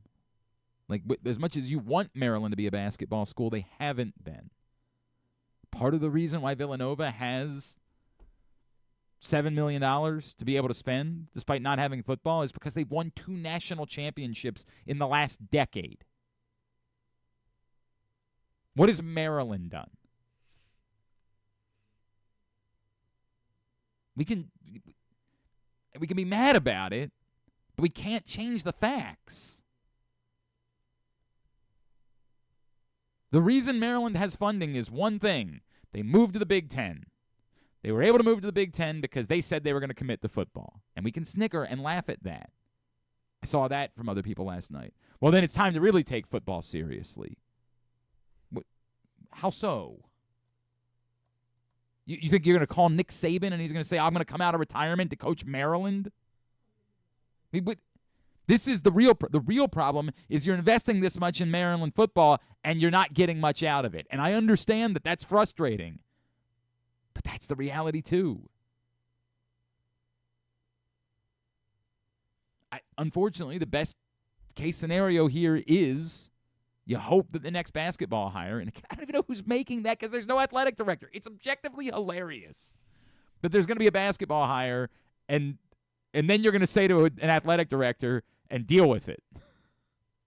Like, it's such a back-asswards way of doing business. But again, what are they supposed to do? Not have a basketball coach? The portal's open. They got to put a roster together. Say, hey, wait, we'll just go basketball coachless for a month while we try to figure out who the athletic director is going to be. It sucks, man. It sucks. I'm on board with everybody that hates it. I hate it too. But like, this is Maryland athletics. They won't like that. Somebody down there is going to be mad if they get this. Are they going to try to get rid of you again? I don't know. I mean, that guy's not there anymore. I don't know they're going to try to fire me. But, like, what? Tell me what they've gotten. I mean, lacrosse. They've gotten lacrosse right. Women's basketball? For the most part, they've got women's basketball right. Somebody would say they should probably invest more in women's basketball, too. Like, they've actually gotten a bang for their. Somebody's probably going to say just stop caring about football and put it all towards men's and women's basketball. It's so depressing. I hate this. Maryland, Florida tonight. Sweet 16. Hell yeah. I'm going to try to enjoy it. Imagine if I was trying to sell you on like going to like a watch party today. Imagine if we had like booked an event where like we're all going to hang out and watch the game together. Oh, we would have done a good job of that. God. It's so depressing. Andy Katz might have something to say about it. I'm trying to be good. I'm sure. I don't know what Andy Katz is going to say about it, but we'll talk to him next. Of course, he was in Seattle with Maryland for the last couple of rounds. So he's going to join us on what is just a weird, weird day. Glenn Clark Radio. Driving in Maryland? Did you know an Easy Pass from DriveEasyMD.com can save you time and money? Of course you did, because you are a thrifty driver. An antenna reads your Easy Pass transponder and automatically deducts the toll from your Easy Pass account. There, you just saved money with Easy Pass, all without slowing or receiving a notice in the mail. Well done, thrifty driver, well done. Get your Easy Pass at DriveEasyMD.com. Treat yourself and taste the Baltimore tradition that is the legendary Costas Inn. Hey, it's Stan the Fan Charles. For over 50 years, the Costas Inn has been a Baltimore original, dishing out their amazingly scrumptious, fat, award-winning crab cakes and steamed crabs. Every season is crab season at Costas, so make your plans now by calling 410-477-1975 and reserve your taste of heaven. Sit back, crack some crabs, and watch the Ravens chase down another title on Costas' 15 TVs. On Monday nights, Costas offers their half-pound jumbo lump crab cake with 2 sides for under $30, and there are nightly specials Monday through Friday. So head on down to the Costas Inn at 4100 North Point Boulevard or visit them at CostasInn.com. Make the most out of every day in your Toyota RAV4. Available in hybrid or gas-only models. A RAV4 can get you where you want to go in style. Check out buyatoyota.com for deals on new RAV4s from your local Toyota dealer today. The latest edition of Press Box is available now. On the cover, Glenn Clark and I sit down for a Q&A with Orioles owner David Rubenstein, discussing what he learned from his first year as owner, his goals both on and off the field, and his involvement in baseball decisions. Also inside, Brooks DeBose profiles new Oriole Tyler O'Neill, and we meet college lacrosse players from around the state. Press Box is available for free at over 500 locations throughout the region, including 60 Royal Farm stores. Or you can read the entire issue online at PressBoxOnline.com, where you can also find great betting advice and the best daily coverage of the O's, Ravens, and Terps.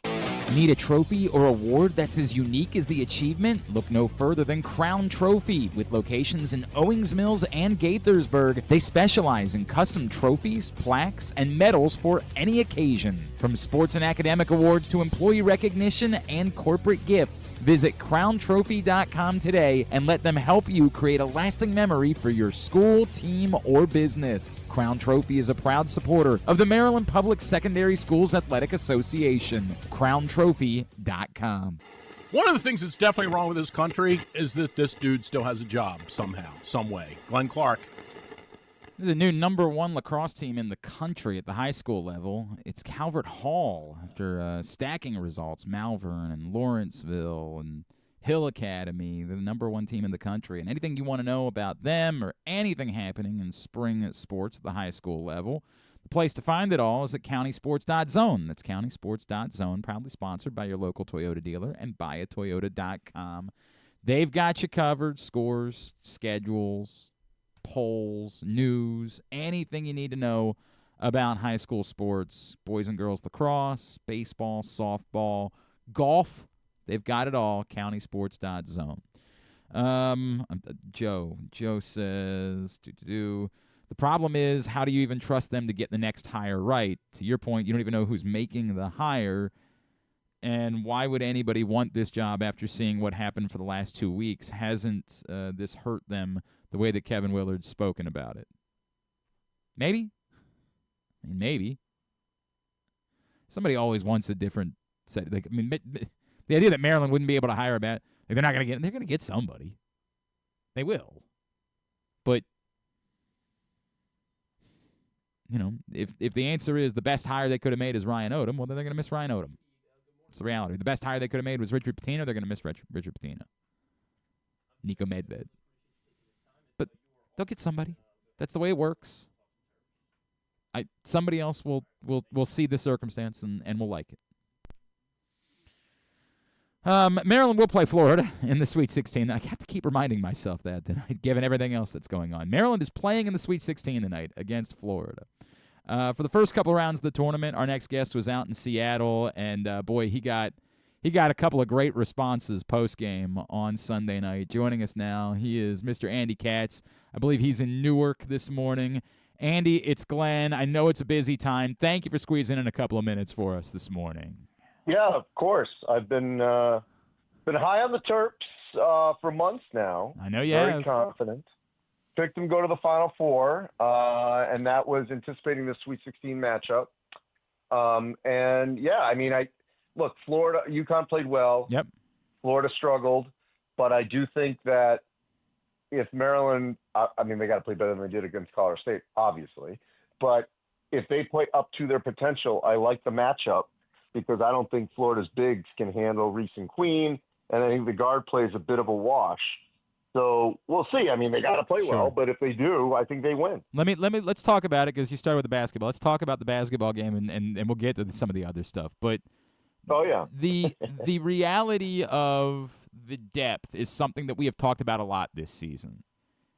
Does Florida's interest in pushing and their tempo concern you at all in terms of Maryland's depth, or is it still just hey, they stay out of foul trouble, they've got enough minutes in them, the timeouts help them, they'll be fine tonight?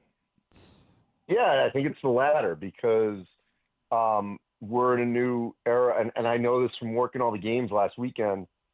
The timeouts, the half times, they're long. Yeah. I mean, I just couldn't get over, I can only base it on like what I do. And, when I was doing a game every Wednesday night for BTN and then obviously in the tournament, I would half would happen and I would do the halftime interview and then I'd have to sort of, maybe have, maybe a minute or two, maybe you have time to go to the bathroom. If not, you got to go back to the locker room because it comes quickly where they're coming back on the court to get the other coach. I felt like I had so much time this halftime, so much time. And the timeouts are long. And so that's just me. I'm not playing, And so I just felt like there's a lot of time. And so I'm not worried about conditioning at all. It's all about foul trouble. So if they can stay out of foul trouble, the depth to me is a non-factor for Maryland. You also brought up, obviously, the rebounding thing, and it's weird because, the Michigan game was a mess, but we also know that it's a really unique circumstance that Michigan presents with those 2 7-footers. Even against Colorado State, though, the rebounding was troublesome. I get it. With the presence of those two guys, Maryland has been a good rebounding team, but does that concern you at all, the way that they struggled on the glass against Colorado State going into this matchup? Well, I actually thought Colorado State's guards, and they got some big – I mean, Nick Clifford, he's a unique – he's like a 6'7" point guard a lot of times. I mean, Lake and Kyan, trying to blank on his last name. Yeah, I anyway, know. I'm sorry. I know who you're talking about. They rebounded well. So that was not necessarily like a height thing. I mean, it was with Clifford, but I thought the other guys just sort of hunted the ball more than the Maryland guards. And so, I mean, the guy I would look out for tonight, because he's so athletic, is, just getting a body on Elijah Martin, because he can leap over you and get the rebounds. So, again, I'm not worried about their rebounding in the interior. It's all going to be about how do the guards board and how do they deal with the 50-50 balls and that. And, look, it's in San Francisco, and no one's going to have a home court there. I mean, Colorado State had a good crowd support in Seattle, which is not, out of the norm. So in terms of distance, I thought they brought it. But, I feel like at the Chase Center, I mean, I have no way of knowing. I don't know, of the 4 teams who's bringing more fans, but I got to believe it's going to be a true neutral environment. By the way, Kyan Evans was who you're thinking of. And maybe to your point, the fact that Maryland got to stay out on the West Coast, already adjusted to it last week, whereas Florida's coming across the country, maybe there's some slight advantage to that, the fact that they've been out there for the entirety of the week. All right, now, of course, by the way, before we talk about it, just the joy, and you do so many of these interviews, and I'm sure so many of them, like there are times where guys are rolling their eyes, they don't want to be there, but to get what you got post-game on Sunday, for all of these that you do, how pleasant was that to get 2 quotes, the one from Kevin Willard about Derik Queen wanting the mother effing ball, I almost said it, and then Derik Queen giving you the "I'm from Baltimore, that's why." Like, those are eternal. Like, those are iconic quotes. As an interviewer, how pleasant is that given the number of these that you do? Yeah, absolutely loved it. I do think, just to talk shop here for a second, I do think that, it matters if you've got relationships, you've already interviewed these people. Sure. And you have a sense of what could happen. It, doesn't always happen. In fact, if you remember, if you were watching still later that night, I thought I was going to get Caleb Love to sort of go off on Duke, and he literally stopped talking, and the wheels were churning, and he was about to say something about Duke because he's got him from when he played him at Carolina, they played him at Arizona, and you could see he was ready to give me something that he didn't. But it was almost what he didn't say. But with Kevin, to me, that was a great example of sort of reading the room and reading the moment. And, did I know what happened in the huddle? No. But I wanted to know what was said in the huddle. Yeah. Now, it could have been, Kevin could have said, Julian said, give me the ball, and Derik, wherever. So I didn't know what I was going to get, but I wanted to make sure I asked the question, which was a home run. And then, I was actually thinking, in my head, if, while I was waiting for Derik and all that, I knew okay, Maryland kid, Baltimore, I got to find out, what this meant to him being from there. And again, I didn't know he was going to deliver that line, but I knew that's where I had to go. And so it was great. Yeah. I absolutely love the 2 responses. I love how well they've all gone viral. I've seen all the social media, big letters, "I'm from Baltimore." And so all that stuff, I loved it. It was great. It was tremendous. Great, tremendous stuff. Andy Katz is with us here on GCR. Obviously, Andy, there is a lot going around surrounding the program, unfortunately, that has nothing to do with what's going on in the basketball floor. What do you make of there's an opinion of Maryland fans that this has been unfair from Kevin Willard. It's created a distraction for his team. And somebody would say, well, if they're distracted, they don't seem that way. But what do you make of the way that he has handled this as it looks more and more as though he's probably going to be leaving for Villanova? Yeah, it's really unfortunate. And, I guess this is a couple things. First of all, I don't know if he definitely would have gone without Damon Evans leaving. Maybe it's all moot. Maybe it's not. But this is what I do know. I do know that he was blindsided by Evans and was negotiating with Evans and then got ghosted by Evans when Evans suddenly went to SMU. So I get it. That pissed him off. and I understand why that would piss them off. From my understanding from being with Maryland the last week, they don't have a real true sports supervisor. What does that mean to the common person? That means that you have someone that you can directly deal with for your sport. Now, not all sports supervisors have only one sport. A lot of times they do at this level if it's men's basketball or football, but you might have like men's basketball and golf or something like that. You wouldn't have like two equal, high-level programs. But so that's sort of that has prevented them from having sort of that middle person before you get to the AD. And as you know, in this era, ADs are swamped with a million things going on. So you can't just call them about, hey, our team meal didn't show up or something. I guess you could, but, you need someone to sort of that's in charge of that kind of stuff. I think the timing of all this was bad because from what I understand from being with them is once Evans left, there was no one to step in to fill the void to finish the contract offer that's been out there for him. So that's a gap that has occurred.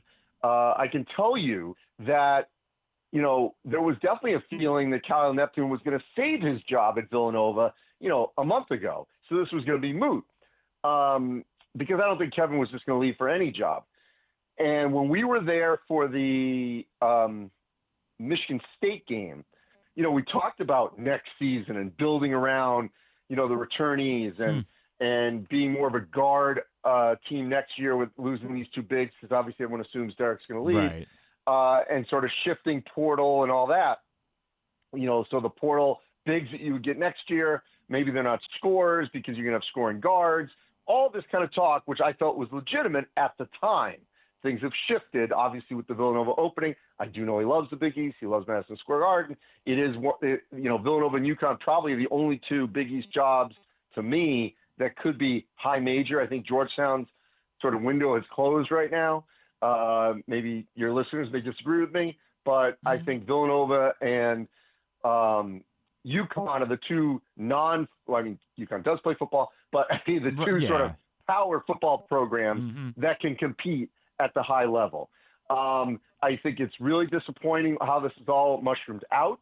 And the crazy thing is, clearly Villanova is waiting for him because nothing has happened. Correct. And so one of the two programs is going to get screwed here because if he goes to Villanova, whether that's tomorrow, next week, or the week after, depending on what happens with this team, then Maryland with no AD is suddenly like, who do we get? And guys are going to transfer, and it could be a real difficult situation for next season's team. Conversely, not that Maryland fans care about this, if Kevin strings this out and they do come back and offer him whatever, crazy money, $8 million, we're going to whatever, then Villanova has waited this entire time for him and now has different candidates, Richard Pitino, all these different people are gone. Not Sean Miller, but I mean, Richard was probably someone who was definitely there. Chris Collins, do they go back to him? I know they flirted with him at one point. It's going to be a difficult situation with the portal already opened obviously this past Monday. What's today? Yeah, today's Thursday. It was open the 24th. So it's a real weird situation that one of the two programs is going to be scrambling here in the next 2 weeks. There's two tentacles to me that are really interesting about it, right, Andy? The first would be if Maryland is in the market for a coach, to what you just brought up, do they almost have to try to find someone whose current roster has enough returning players that they could be confident that he could bring those players with them to Maryland afterwards because of what you just pointed out? Yeah, I mean, you feel like the roster could get gutted. Yeah. Because by the way, we're in an era right now where, look, Ben McCollum is a nice guy, high character, but Bennett Search is going to go with him from Drake to Iowa. Yes. So Drake wins the Valley. They win a game in the tournament. They lose their coach, and they're going to lose their best player. Boom, boom. So you tell me, I will not be shocked at all if Kevin takes this job.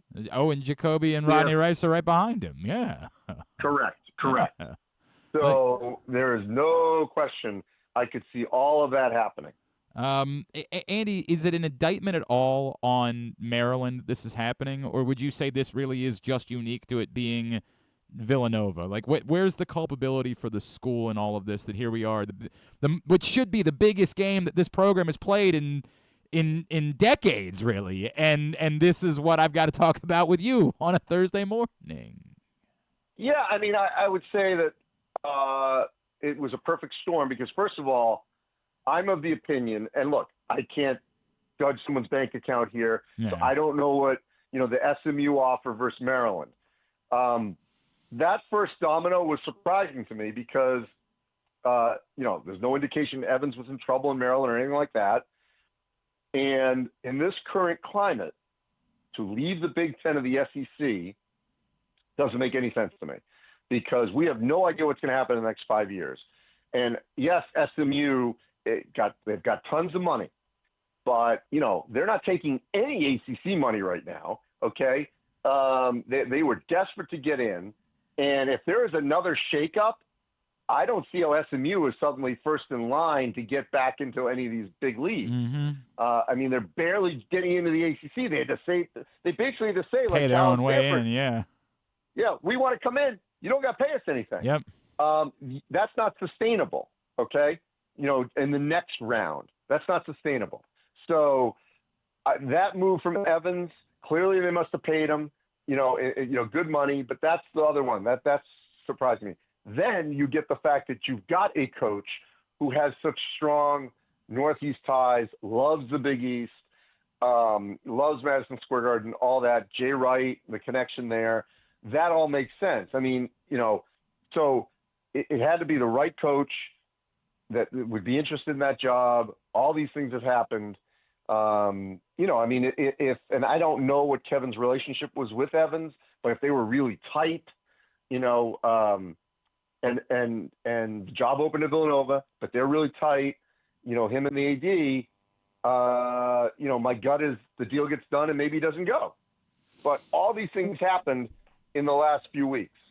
And then if I could, because I don't want to keep harping on it, you bring up something. Well, let me ask you a question. Yeah. Mm-hmm. What's the pulse right now from your listeners, and the Maryland fans in advance of this game, of this outside noise? It's the weirdest thing I've ever. It is so deflating. It really is, Andy. Like there is almost no excitement now about the basketball game, and in that way, you feel bad for the. I don't even know that it impacts the players in any way. As I keep saying, I think it's totally plausible. The scenario you just pointed out. That Derik Queen knows he's going to the NBA. Juju Reese, Selton Miguel, their eligibility's up anyway. And Jacoby Gillespie and Rodney Rice know that they've got a great offer waiting for them to go to Villanova too. And those guys might very well be insulated to the point where they don't care at all. Where they're like, this doesn't affect us in any way, and they're excited, they're fired up. Well, also they didn't. That's the other big thing to your point. Yeah. That they are the only. Arizona did go straight from Seattle to Newark.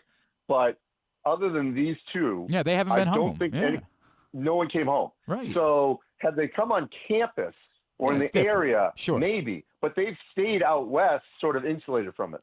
Go ahead. And I think that matters. The fan base is and it's gotten like ugly here. Where like now they're mad at the football program, and you're costing it. It's ugly this week, and it is really detracted from what should be, as I keep saying, the biggest game, and a game that they legitimately, to your point, you picked them to win it. They have a real chance to win this basketball game. They're very good, and it's just the most bizarre scenario ever. I wonder if because one of the topics I brought up, and I say this, a lot of people have said this is on Maryland for not choosing to emphasize basketball over football, right? Like they're inherently a basketball school. All the problems started because they're going to give so much of their revenue share to football.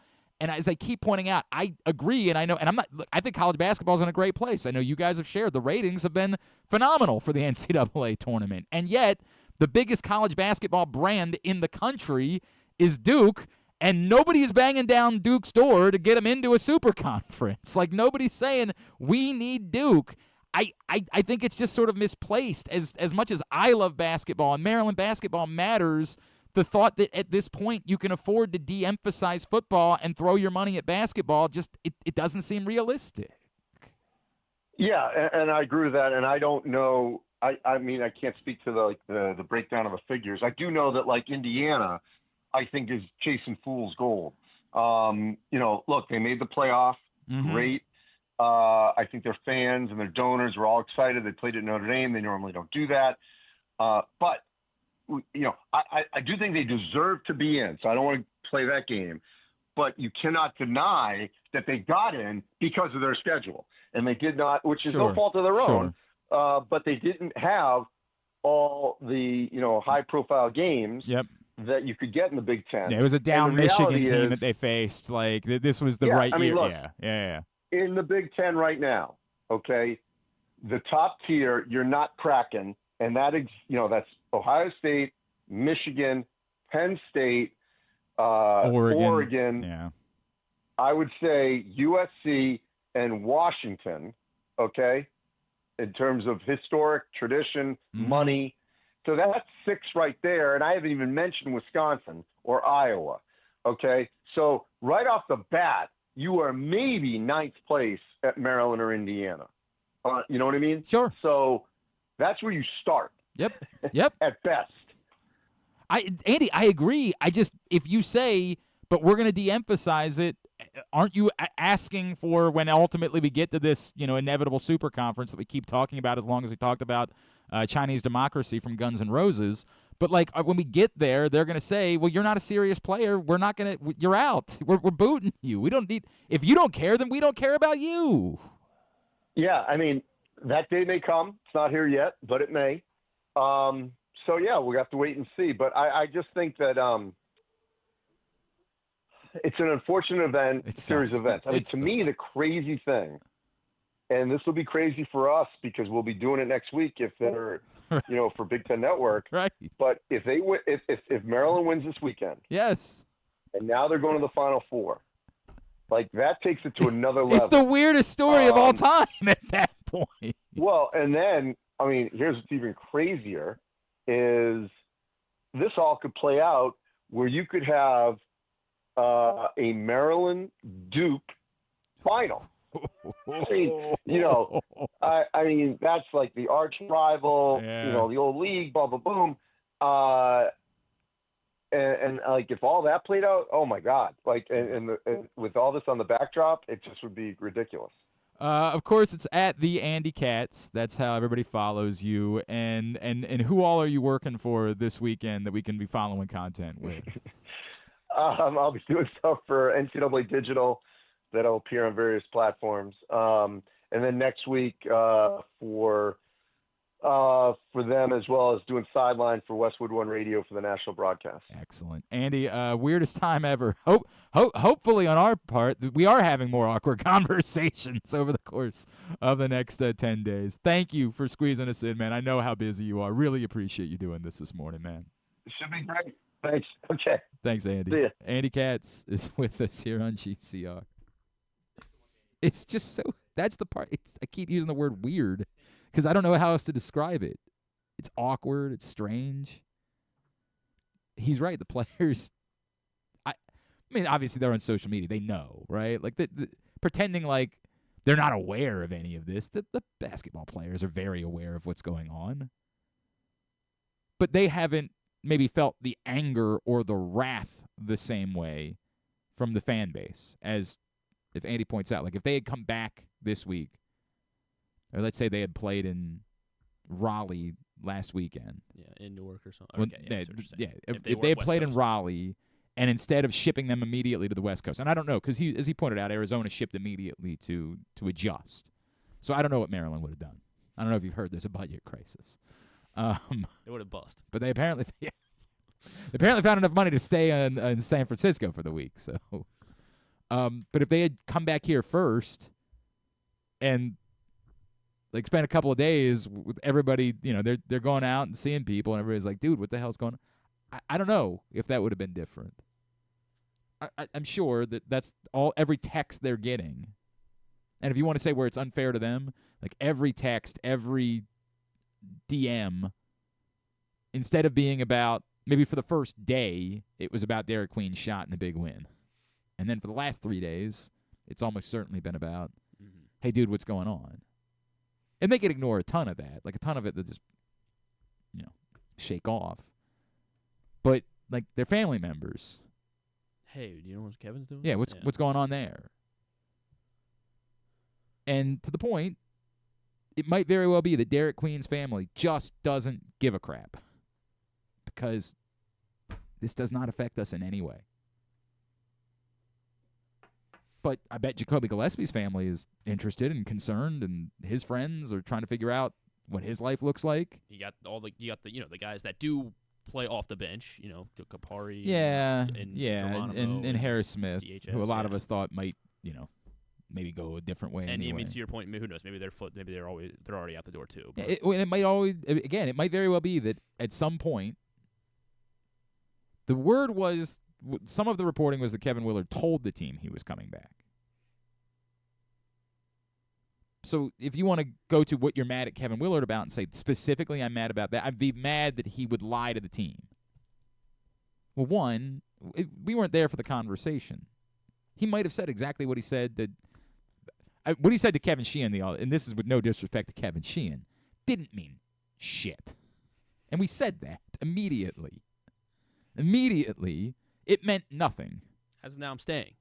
It was the next 30 minutes. And it's exactly what I said. So that can mean everything, nothing. And that's how you know it meant nothing.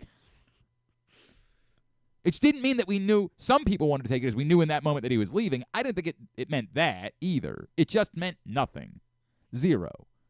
And it's not a knock at all. Kevin Sheehan asked the question. That's all he can do. He can't force an answer. Hold his feet to the fire. Stop. All he can do is ask the question. If you're mad at him because maybe when he said it to the players, he said the exact same thing. Like, guys, right now, I'm going to be the coach. And hopefully all this is going to get worked out, and I'm going to be the coach. Maybe he said it that way, and the players said, yeah, they said, somebody walked out of that meeting and said to, somebody, yeah, he told us all he's going to be here. When what he really just said was, I'm going to be here for the tournament. I don't know. We weren't there. But if ultimately he said, guys, I'll be here next year. Don't listen to any other schools that are trying to recruit you. And that's what you're pissed about? Okay. Dirty pool. But we don't know that. So it's hard for me to react to that. And as, we have to have the obligation to keep pointing out, we still don't know for sure until he's gone. And I get it. We assume at this point that he's gone.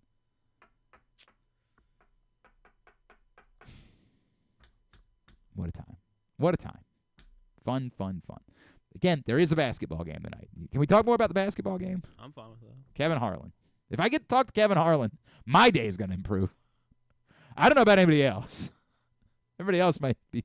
But it means that I'm talking to Kevin Harlan. And so immediately the day gets better. We'll do that when we come back in. It is, I know we didn't do fighting words last week. We might not do fighting words again this week. I'm sorry. It's I'm important sorry. this week, though. Is it? Penn State won the you're the very wrestling excited about that. Nobody cares about that part. No one cares about that. They care about the one guy.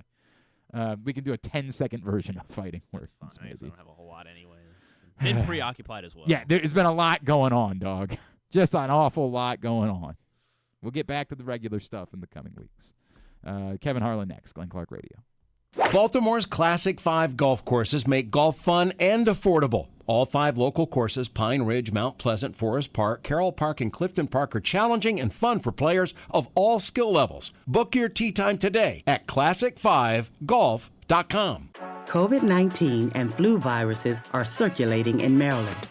But don't worry, protection is within arm's reach. Protect your health with this year's COVID-19 and flu shots. It's safe and convenient to get them both at the same time. Flex your protection. For more information, visit health.maryland.gov/vaccines. This message paid for by the Maryland Department of Health.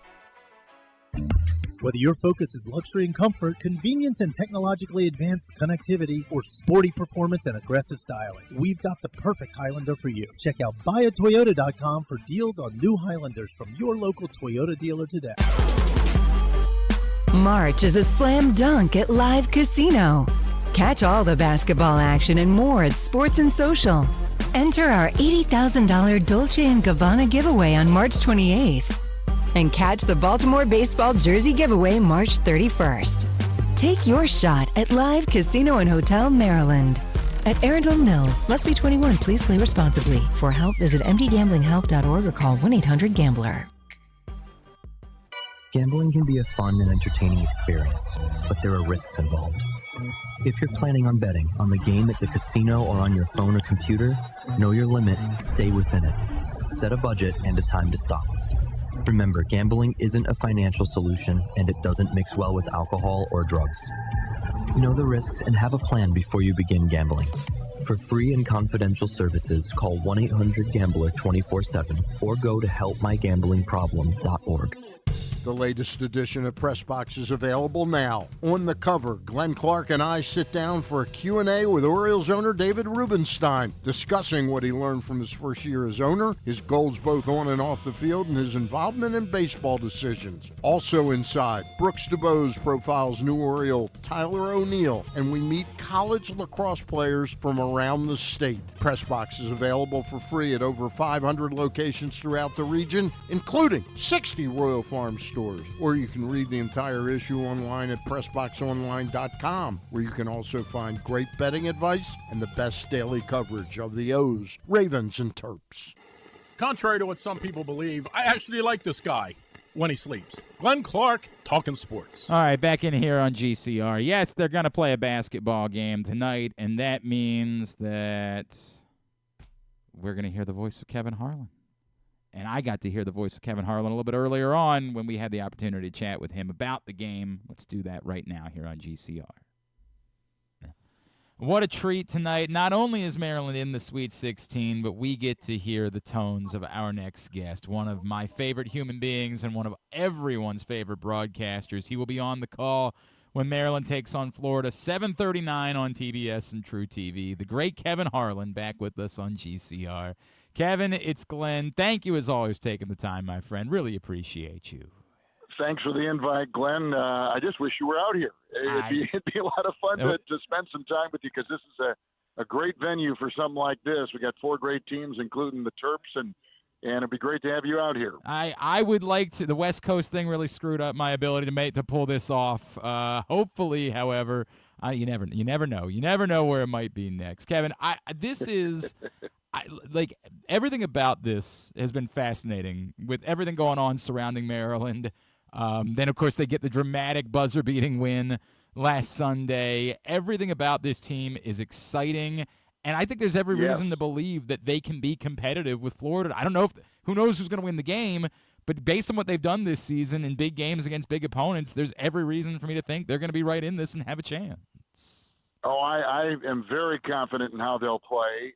They're taking on as good a team as there is in this entire tournament, with some spectacular players, incredible guard play. But all you have to do is watch what Derik Queen has done and just how this team has kind of maneuvered. Now, listen, I think there's some people out there saying they beat a 12, they beat a 13. Have they really been testable? Colorado State gave them a test, and that's a good conference they came from, the Mountain West. I think this game will be about as rugged and as skillful as we're going to see, not only just the 2 games out here in San Francisco tonight, but also around the country at the other sites. I just have a feeling that of all the games, and quite frankly, this is the one I've had circled, the Gators and the Terps. You go right on down the line, from coaching down to the key players. And I like the feel of this game. I just think it's going to be thrilling. Kevin, it's funny because Maryland, I think the big story to me, their resiliency, the 4 buzzer-beating losses, it looks like it's going to happen again on Sunday. The season's going to come to an end in heartbreaking fashion. They've responded every time. They lose on a miracle to Michigan State and turn around and go on the road and win at Michigan, right? Like They lose on the buzzer at Michigan in the Big Ten tournament, and they turn around and they respond the way that they did. Everything about this team says they are built for this moment. Like the moment is not going to be a problem. The opponent's not going to be a problem. Their resiliency to me is unquestionable. You get into their weeds with this team. They've lost 8 games, but those 8 losses have been by a total of 28 points. Right. And as you mentioned, 3 of them at the buzzer, and they just about lost at the buzzer the other night. So they live on the edge, but you're dealing with a couple of important players that are still trying to figure out, where they are and their role. And I'm talking specifically about Queen, just because he is so decorated and has accomplished so much, and he is the number one.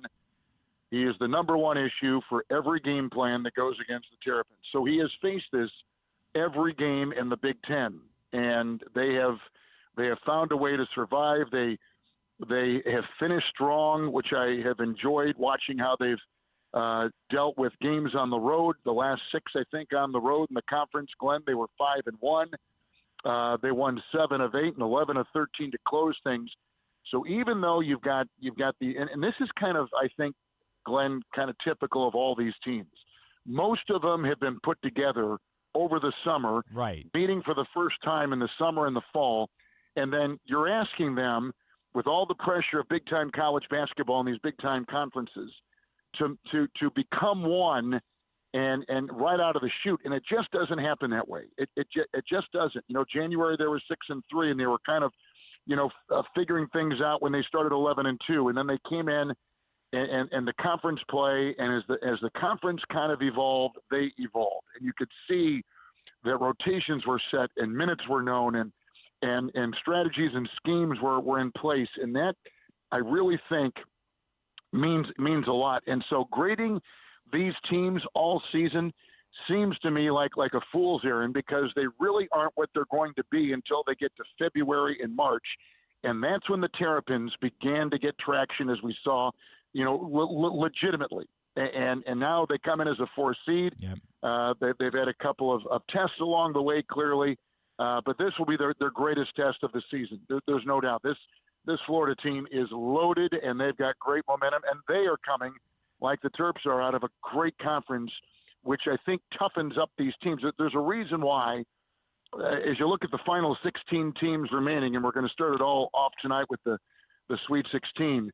But these are teams from conferences that are deep and strong, and you're cannibalizing each other as you go from game to game. But that gets you ready for this time of the year, and there's no team that is more reflective of that than the Terrapins. Kevin Harlan, of course, is with us here on GCR. He's on the call from Maryland, Florida tonight. Kevin, I wonder, you in your prep and being around these teams leading up to the game, the sense of what you got. I referenced, obviously, all the outside noise that surrounds this team and the future of Kevin Willard and Damon Evans leaving. And I think a lot of people have said, boy, in the past, these are the types of things that these distractions might be overwhelming, and yet, obviously, we saw with Will Wade and McNeese, that didn't seem to impact them. Kevin Willard is being very open and talking about this stuff. What have you made? Is there maybe a way that it's almost insulated them a little bit, like that they've actually benefited from all of the noise and sort of doing this together and telling everybody we don't care? Like, what is the sense that you've gotten of the impact that's all had on them? Well, I mean, every program has a little bit of turbulence throughout the year, players leaving, injured players, speculation about the coach, all the things you've kind of rattled off. And I think that's just kind of part and parcel in the world we're living in now in college basketball. We've got the NIL, we've got the transfer portal. Just a couple of days ago, it opened up, and it was like they opened up the floodgates. Man, oh man, all these kids, and now they're signing quickly with programs. And I mean, it's a confluence of so many issues that maybe didn't exist in the past. And days of long ago, you recruited the kid, you developed the kid, you brought him into your culture. He may not have played as a freshman, more as a sophomore, then he really blossomed as a junior. Those days are gone. You may have the occasional player that will linger in a program, but for the most part, they're hopscotching from one program to the next, trying to find where they can get their most minutes, most shots up, and most kind of display where they're going to show their wares for the upcoming next chapter of their lives, if it's in professional basketball or whatever. And I just don't know if there is a normal right now. I think we're dealing with so many different things that come at it, like almost nothing surprises you right now, right? I mean, kids play 8 games and they leave a program. Kids get hurt and then they come back and they play at the end. We got a kid with Arkansas who's got that tonight, who was one of the top players, if not the top player coming out last year, who was injured and had surgery on his hand, and now he's back and on his thumb, and he's playing for Calipari tonight. So I just think this is kind of part and parcel what these coaches and these programs are dealing with NIL and with the portal and trying to re-recruit your own players that you spent all this time recruiting to begin with, and trying to keep everybody happy. Yep. And I think too, this one thing, Glenn, I don't know that the coaches have ever been more honest with their kids than they are right now. I think because of the transparency of being able to move from year to year as you want to, and the big money that's involved in getting a better offer from another school, whatever it might be, I think now these coaches feel I've got to be honest as much as I've ever been honest with the kid before, just about where they stand, what they can do, how I can help, and what they. But as we saw Shaka say the other day up in Marquette, he said, "I'm the kid's agent. I don't want these kids coming with agents. I'll tell them. I'll be honest with them, and I'll tell them exactly where they need to go, and if they should stay or if they should move on and go to another program, another conference." I mean, there's so much going on right now. It's hard really to grasp it. It's like you're trying to catch smoke in the air, right? It's just like it's elusive, and I just think these coaches are kind of in that same boat too. Good programs open up. We just saw the coach from Xavier go to Texas, and the chain reaction that's going to cause. These are going to be stories that are going to live with us, I think, for the remainder of the current state of college basketball. No, I think your point's well taken, though, Kevin, which is that, like, at the end, it just might be that the transparency is the best policy you can have at this point. Like, this is the reality, and you guys might be in different places next year. I might be in different places, so why do we care about any of that? We care about the basketball game that we're playing right now. Like, that's the only thing that matters, and that might really be what's working. Kevin, you used to bring a kid in, Glenn. You used to bring a kid in recruiting who was a great player in your own state or maybe in the region, and you'd show him the facilities. You'd show him the locker room, show him the weight room, show him where he's going to be dining. You show him then you introduce him to the guys on the academic side, his counselors, and what kind of things are available there, and what direction you might want to go with a lot of guidance. Then you talked about, here's what we've done, say at Maryland or at Kansas, and here is our history. We were in the Final Four and won it in 2002. And we have this Hall of Fame coach, and we've got you know what? You can sit there and talk to your blue in the face about all these great attributes of your college and your school and your coaching and everything else. The bottom line for a lot of these kids is, what am I going to make? How much are you going to pay me? Because this school is paying me $50,000 more, right? And that's the weird world we're all trying to just trying to absorb and understand and process right now.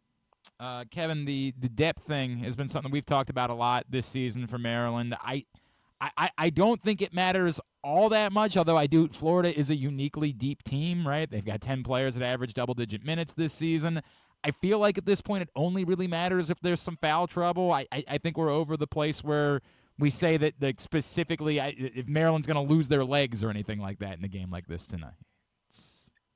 That's a good question. That's a good question, because Florida has won 32 games. They've only lost 4, and they're coming out of the best conference in the country. That will be, this Will Richard and this Walter Clayton and this Alex Condon. Those are the 3 guys you want to circle, man. They are terrific players. They are NBA type players. They are decorated kids, and they are players that play within the system. It's not necessarily a real deep team. They kind of stick with their top 7 or 8 kids, and they're going to play 7 a lot. But they've got great confidence, and the minutes they play, they don't blink. Everything you think that Florida is will, I think, be transparent tonight. Maryland's going to have their hands full, but good. I don't know how many freshmen they have seen like Queen. I don't know, and I love Reese up front. There's just a lot of things here that the Terps can use to counter the Gators, but this is clearly their stiffest test. I don't know if they've seen a team this good this season. I mean, they played some good opponents. They played in a great conference. But this Florida team is everything that we've read and heard they are. We need to know, Kevin Harlan, do you have any soccer goalkeeping in your background? Because that save you made. Well, no, wait a minute. Where'd that come from? I do. That save you made the other day was particularly, like, for people that don't, like, when you're calling a basketball game, yes, you're looking at the floor, but then you also have to look at your notes, and then you got to look at the monitor. Like, there's a lot going on. The ball comes flying at you. Is it just like instincts kick in that moment? Like, walk me through the feeling and how you end up coming away with that to protect yourself in that moment. Well, you've always got to watch the ball. You cannot take your eyes off the ball, and that's true for the players clearly. But it's got to be true for you too. You've just, I mean, that it all begins with that keep. You know the old phrase, "Keep your eye on the ball." Well, that's what we were doing, and it just so happened to bounce slowly to us, and it was an easy deflection. But I think I've told you this before, Glenn. Sometimes when you're doing these games, you're so lost in the game, like you don't hear the music and all the loud noises in an arena. You don't pay attention to a heckling fan and backing. You don't pay any attention to any of that stuff.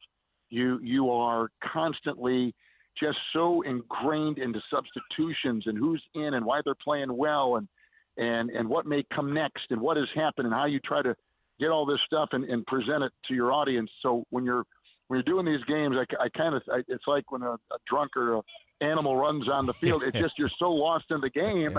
You're so lost in the game that you just sometimes you don't even know what happened. And I had completely forgotten that happened until after the game, and they were showing me you're driving back to the hotel in Milwaukee. Oh man, Kevin, it's weird because Maryland fans, we would like it if maybe it was a little bit more peaceful and didn't have to go through the heartburn of another buzzer beating type. But because you're on the call, selfishly, I would really like it if that's the way that it went tonight, because we want to hear your call of a game winner. My friend, it always means the world to me. I love you, brother. You're the best. Thank you for taking the time. Can't wait to hear your voice tonight from Maryland, Florida, and hopefully we'll be doing this again real soon.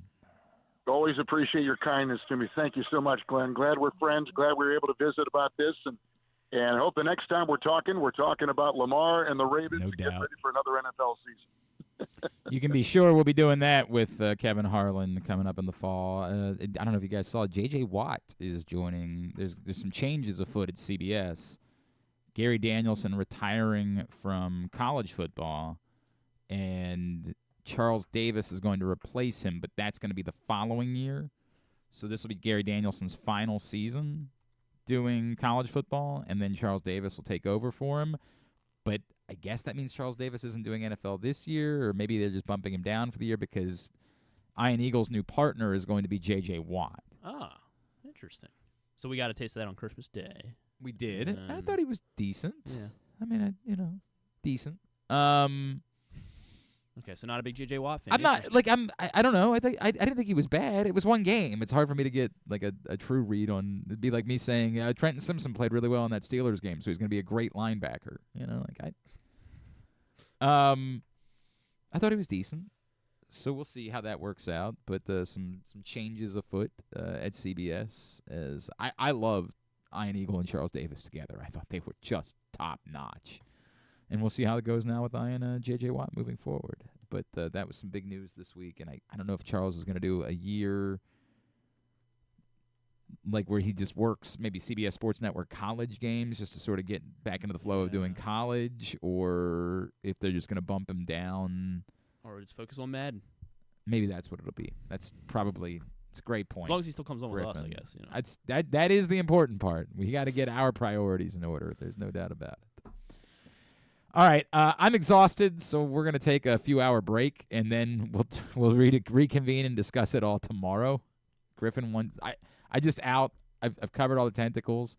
I think the part of I just don't go on the message boards anymore, and I know that's where like most of this conversation is for the Maryland hardcores. Like I love Jeff, that's my guy. I appreciate everything he does. I don't have it in me. You just get sucked into like all. So the message boards right now are we're listing out who our favorite coaches are, who to replace. Well, yeah, but that's got to be everybody. Like they just got to be naming everyone who's a coach. Oh yeah, Jay Wright I think would be good. I did that. K, I did. I mean, like, he'd sure, be yeah. good. I think there's I mean, why not Bill Self? From Kansas. I've seen a bunch of people talk about what's his face, Byington from Vanderbilt. Calipari. Yeah. So you say that, although I'm pretty sure Chick Hernandez's tweet. Oh my I guess God! That one actually has legitimate. Well, I got to reread like the way that Chick wrote it because it was so. And I love Chick. That's my guy, right? Like, it's funny. I knew Chick, and we had talked a lot over the years. I sat down and had a conversation with Chick. I learned stuff about him that I had never known and that he had dealt with in his life. I think a lot of people know that he went through a cancer diagnosis, but other things that he dealt with in his life, and I really have a lot of respect for Chick. With hours to go before the school's biggest game in 9 seasons, here's what I know. Sources confirmed me the Maryland Athletic Department has instructed the firm they currently have searching for an AD to add head coach to that search. A list has begun to form while Kevin Willard has offers from both Maryland and Villanova, both of which would make him a top 10 paid coach. The list includes Dwayne Simpkins. I've had a bunch of people bring up Dwayne. Everybody knows I love Dwayne. I'm not saying it might very well be the best hire that Maryland could make would be Dwayne Simpkins. But hiring a Patriot League coach is just not something that you see. Maybe if somehow Dwayne Simpkins had won like a couple games in the NCAA tournament or something, I don't know. You do not see Patriot League to this level. It doesn't happen. And I get somebody would say, well, this is unique and all.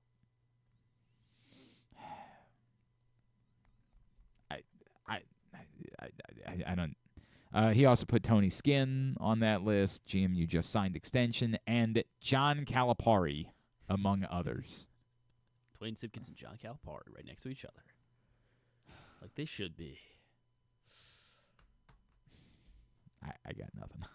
I got nothing, man. Sure, go get John Calipari. Why not?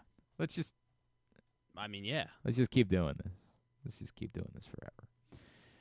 You want 20 seconds for fighting words? That's all I get? I'm telling you, man.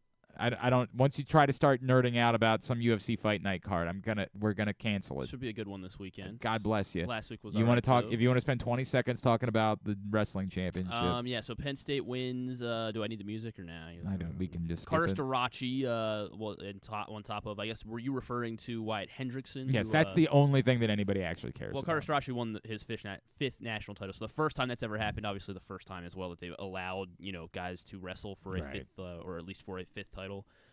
So Carter Starachi wins his fifth national championship, which is I guess cool for him. He's obviously very good. He's from Penn State, and then the other one, Penn State also put 8 total athletes on the podium over the course of the championships.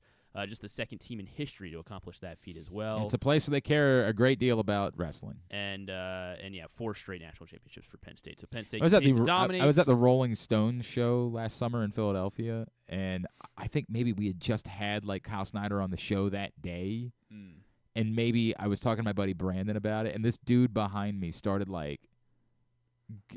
he's like the biggest Penn State wrestling. He was like naming 1,000 people. I'm like, I don't know who any of these people Start naming guys. Just like all he cared about was Penn State wrestling, and his son was Aaron Brooks. It was a high schooler that was going to be going to Penn State, and he was. Oh wow. Well, he was hoping. He was still waiting to see if he was going to get the offer. I mean, like this guy thought he found a like-minded human because he heard me bring up the name Kyle Snyder, and he was right. Yeah. Yeah. I was like, bro, I'm just here for honky tonk women. Please. Should text me. I'll just send you names. Yeah, right. Just names. That's all. Bo Nickel. Yeah. Well, Carter Starachi. Everybody knows Bo Nickel. Carter Starachi. Luke Lillidahl. Sure. He came in third, unfortunately, at 125. What do you say, unfortunately? Are you a Penn State fan? Well, I like Luke Lillidahl specifically because he's fun. I like him at 125. All right, it was already taking longer than I said. Wyatt Hendrickson does, in fact, beat the Olympic gold medalist Gable Steveson. They're calling it the at heavyweight for the heavyweight title. They're calling that the biggest upset in wrestling history. In college wrestling. It was come from behind too. Yeah, it was. Closing seconds. It was. I mean, it was nuts. Yeah. So that obviously just adds to the lore of it. He was down 4-2. And then And he's going to the is he going to the Army? Is that the deal with Wyatt Hendrickson, or he's going to the military somehow? He's got some. He's going to the military. I know that. Good. I want him fighting for us. Air Force. Air Force. It looks like Hendrickson. That's the other thing. There was there was a politician in attendance that everybody was excited about. But he was down. Not everybody. But yeah, right. He was down 4-2, and then in the final 20 seconds, he took down Gable Steveson, and held him down for the final next 15 seconds. It was pretty crazy. It was very epic. I know Daniel Cormier was losing his mind on the broadcast. It was very fun, and it was cool to see an underdog win like that and take down and beat Gable Steveson. So that was cool. And again, it's just. I could go over everything else, but it all gets lost in the minutia. Of course, the first weekend of any of these guys going to the UFC? Or Gable Steveson talked about it because he went. Well, he's tried everything. He's tried he's everything. Just tried. He's mentioned it. Who knows what's gonna happen next there. week? Gable Stevenson's a golfer. He says somehow. He says he's been boxing as well. So who knows what'll happen? Sure. Not like he's gonna be a boxer, but he needs to have some in form order of to be able to be in the join UFC. MMA. Right. Yeah. So he's talked about going an MMA path. We'll see about any of the other guys. I don't think Carter Strachey. I don't see that happening. At least not anytime soon. But yeah, Wyatt Hendrickson and Carter Strachey, I think the two biggest stories coming out of the weekend. And then you get 10 seconds. Hold on. This is relevant. So there's it's called Animal Predator or something fighting championship, APFC, and then this guy dropped the people's elbow in the middle. That's kind of great. All right. He was beating the crap out of this guy, and he just went up and he went.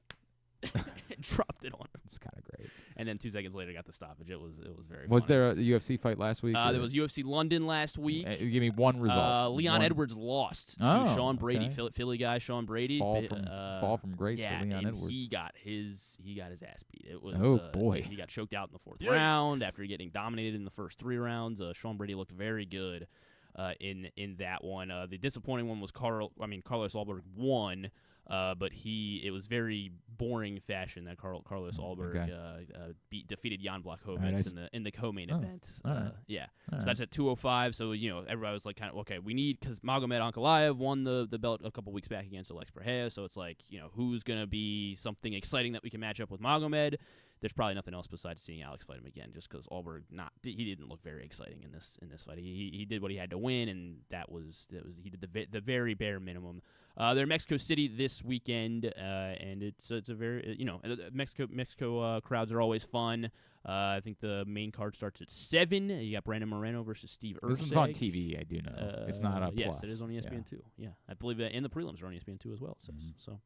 So plenty of fighting. I don't have any bets for you. Okay. Again, I just haven't been able to dive in. Drew Dober's always exciting. We love him. Sure. Yeah. Sure we do. The 19. Well, he's no longer 19. I don't know how old he is now. Raul Rosas Jr. is fighting. He's the Mexican fighter that he's 20 years old now. He's a very old 20, but he got signed when he was 17 to the UFC. So that's why he's an interesting character, and he's always funny when he gets on the mic as well after his wins. But yeah, should be when if Maryland's not playing that night, you got something else to look forward to. So you're welcome, everybody. All right, very good, very good. A lot of people are bringing up this text that said that Kevin Willard skipped the team. I don't even know where we're. Somebody sent a text that said that Kevin Willard wasn't at the team dinner last night, but nobody, and this is the way the internet works. Now it's just fact. Well, it's over. It's just fact. No, I mean I think he's gone. That part I don't. I keep saying that the next thing I need to do is teach media literacy. That's going to have to be the thing that I do with my life. But I realize that once I do that, it's just going to be get off of Twitter. Stop living your life so online. Have any critical thought. And it doesn't mean that this isn't fact. I don't know. But we're talking about it like it's fact just because we heard it from someone somewhere on Twitter. It's like the picture that my wife showed me of allegedly bears have taken over the entrance to Yellowstone. And I said, really? Baby, you don't believe that's real, right? You don't. Wild. Please tell me that you're saying how silly is this, and that's why you're showing it to me. God. Let's get a tidbit. Is it brought to you by somebody today? It is. Whatever. Yeah. It's brought to you by. Unfortunately, I still have it on my sheet to say Stan. I just don't know when Stan's going to be doing shows again. As we know, he's working his way back from the accident down in Florida. So hopefully that'll start again very soon, and we'll be seeing more. Says he does stand plan to shows. be in tomorrow. Looking forward to seeing him tomorrow. All right, tidbit-wise here. Obviously, the opening day matchup today in Toronto, it's going to be Zach Eflin versus Jose Barrios. Oddly enough, that was also the matchup last year. As Tampa opened up against Toronto, it was Barrios versus Zach Eflin. How about it?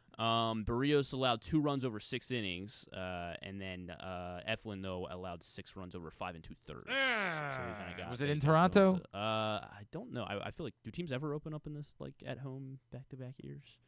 Don't know. I don't know where it was. Don't know the answer. But also something might have to give here because the Orioles have won. I mean, ideally, Toronto's a good place to open because there's a dome, right? Yeah. Like it's a good. This is the thing that nobody wants to talk about. It's not ideal to play March baseball in Baltimore. Like you don't know what you're getting. It's good to open in warm weather and domes. Those are good places to hold opening days because they're gonna happen, more than likely. They were in Tampa last year. All right, so we take nothing from it. It's irrelevant. Take nothing. The Orioles have won 3 straight opening days. The Blue Jays have won 5 straight opening days. Oh, boy, something's got to give. So, something is going to have to give. I mean, I have an actual tidbit for you, but I like to do our lineups, and we were there. You were there last year on opening day. Last year's the opening Orioles day lineup. The Orioles. That's lineup. it. That's all you're asking for. Well, why do you want me to ask you the want me Angels to lineup? You want me to put it in order? Neto, because wasn't his dad sitting next to us or something? Yeah, Neto, or we were behind him going in. I think. Is that what it was? Yeah.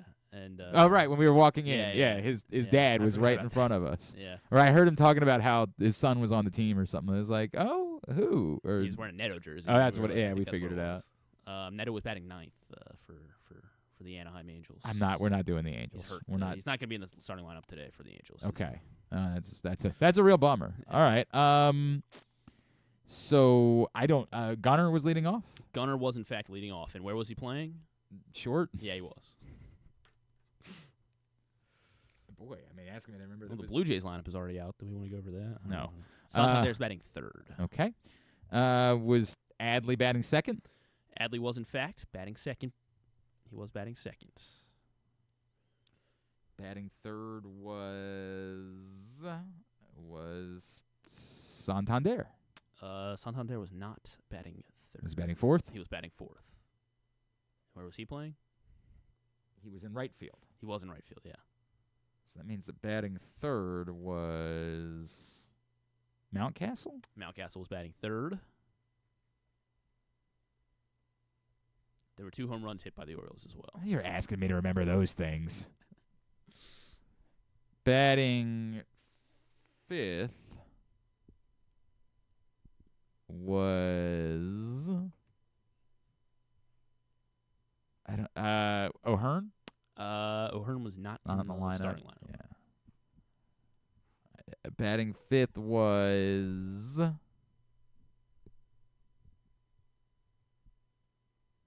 batting 5th would have been. It wasn't Colton, was it? He was not in the starting lineup. He was not in the starting lineup. Because Austin Hayes was. And he was batting he batting 5th? He was batting 5th, playing left field. You just think about the hot start that Colton got off to last year, and so you forget. Okay, then Arias? Your guess is that he was batting 6th? Yeah. He was not batting 6th. But he was in the lineup? He was in the lineup. So Westberg was playing second base. Westberg, oddly, I didn't remember this either, but he was in the starting lineup. He was not playing second base, though. Westberg was playing 3rd? No. He was DH? He was DHing. The hell? Westberg was batting 6th behind Hayes. Okay. And he was the designated hitter. Then Arias? Nope. Then who have I not named? It wasn't. Wait, then who was playing second base? Because it wasn't Jackson. It was not Jackson. Was Mateo? Mateo was playing second base. But he would have been lower in the lineup, right? He wouldn't have been 7. He was not 7. He was 9th? He was 9th. Yeah. Mullins, right. Mullins. There you go. 7. Cedric Mullins. 3-run homer in the game. So what am I missing? I've got shortstop. You just haven't given me. I think you've named all the guys. You just haven't given me the order, the final order yet. So I named who it was? Yeah. I did? Well, because we just need 8 and 9 now. You just got to tell me the order that they were. Right, but I don't remember naming who it was. Oh, all right. Well then, I mean, you did name it, but I did. I'm not gonna. I guess I'm not gonna give it to you then. Oh, Arias, right? Arias, Yeah, sorry, Arias. my fault. Arias Yeah, is I playing did. third. All right, my bad. And batting 8th, and then George Mateo. George Matthew. George Matthew was batting 9th. Do we know yet? Have the Orioles announced? I have not seen it. Whether that's the only other real now story. I know now would be like a natural time. Yeah. For it to come out. Who was the starting pitcher though? Of course, for the Orioles. The starting pitcher was Corbin Burns. Yeah, what are you doing? I do know that. It was Corbin Burns. Correct. The Orioles have yet to announce their rosters, so we do not know. Okay. All right. So we do not know for sure whether or not Jorge Mateo. The Blue Jays already announced their line. Oh, did you? Apparently, they actually no. That was a fake lineup. Yeah, Rob Long, because Rob Long's in Toronto, and he shared the lineup. Because he was like, the Blue Jays just posted a lineup on the scoreboard, and Jeremy was like, "Oh, what is it?" Apparently, it was wrong though, because they posted theirs. They posted theirs. For what it's worth, Jorge Mateo does have a locker in the clubhouse in Toronto, which does not. I mean, because somebody didn't have a locker, right? That was. Well, it was basically going to come down to him or Soto. So is that the story that Soto doesn't have a locker? Because if Soto doesn't have a locker, then I think we have our answer. Looks like Levon Soto's locker is gone currently, according to Rock Kabako. So there's your answer. There you go. And then that's the second tidbit. Predict today's lineup. Yeah, we're not doing that. Come on. It's 12:24. I gotta go. Where you gotta go? I actually have things to do today. I do have things to do today. What if I have things for you to do today? That's too bad. When it's Griffin Bass Radio, we'll do what you want to do. Let's get tubular. Have you ever thought of taking a cruise to these wonderful destinations with sunny skies and beautiful beaches? Well, wait no longer. We're ready for you to cruise from the Cruise Maryland Terminal. Have a little phrase that you can go from baggage to margarita in about 15 minutes. Choose fun with an array of destinations, onboard activities, entertainment, and world-class cuisine. Contact your travel agent and book your cruise today. Let your adventure begin. Apparently, this was a story because yesterday, Levon Soto had a locker and Jorge Mateo didn't. Ah. So this is so they did a little bait and switch. The old bait and switch, exactly right. All right, here's what's coming up, totally tubular-wise. So does that mean we'll do the bait and switch again with Bowman and Baker? Because apparently yesterday Brian Baker had a locker. Oh, Bowman did not. Well, have we gotten an update today? No. You better look into that. Maryland will play Florida tonight, 7:39 on TBS and True TV in the Sweet 16. What? It was the Jays lineup they were posting. Okay.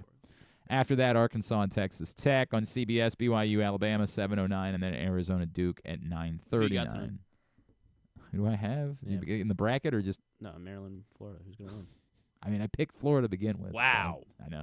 Yeah, what a bad guy picking against Maryland. Who would do that? Masson 2 for Orioles Blue Jays. I think I said 3:07, but it's actually, is it 3:37? I thought it was 3:05. Hang on a second. Let me make sure. 3:07 is the game time. That's the game time. I had it right to begin with. Wrong in the rundown then. I said 3:05. Oh, way to go, jerk. I never way put to times go. of anything in the rundown. It is today. This is I the one decided, time.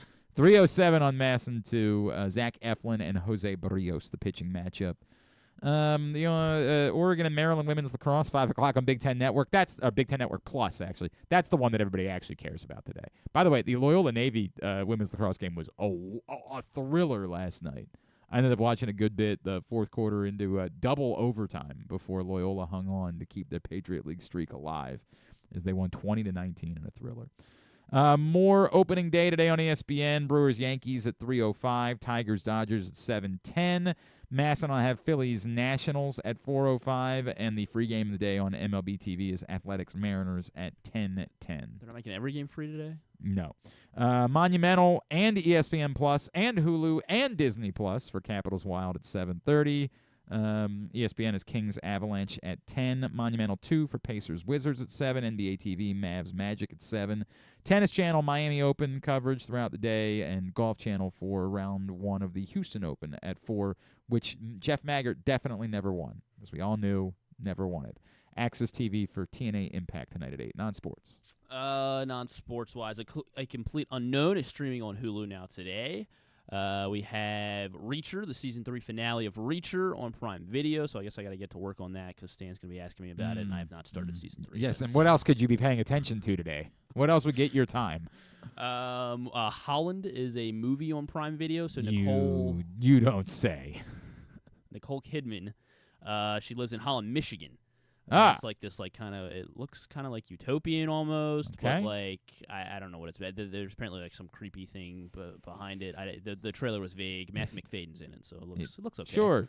Netflix has Gold and Greed, The Hunt for Fenn's Treasure. So this is like a docuseries based on. So in 2010, this guy Forrest Fenn hid a fantastical treasure in the mountains of North Santa Fe.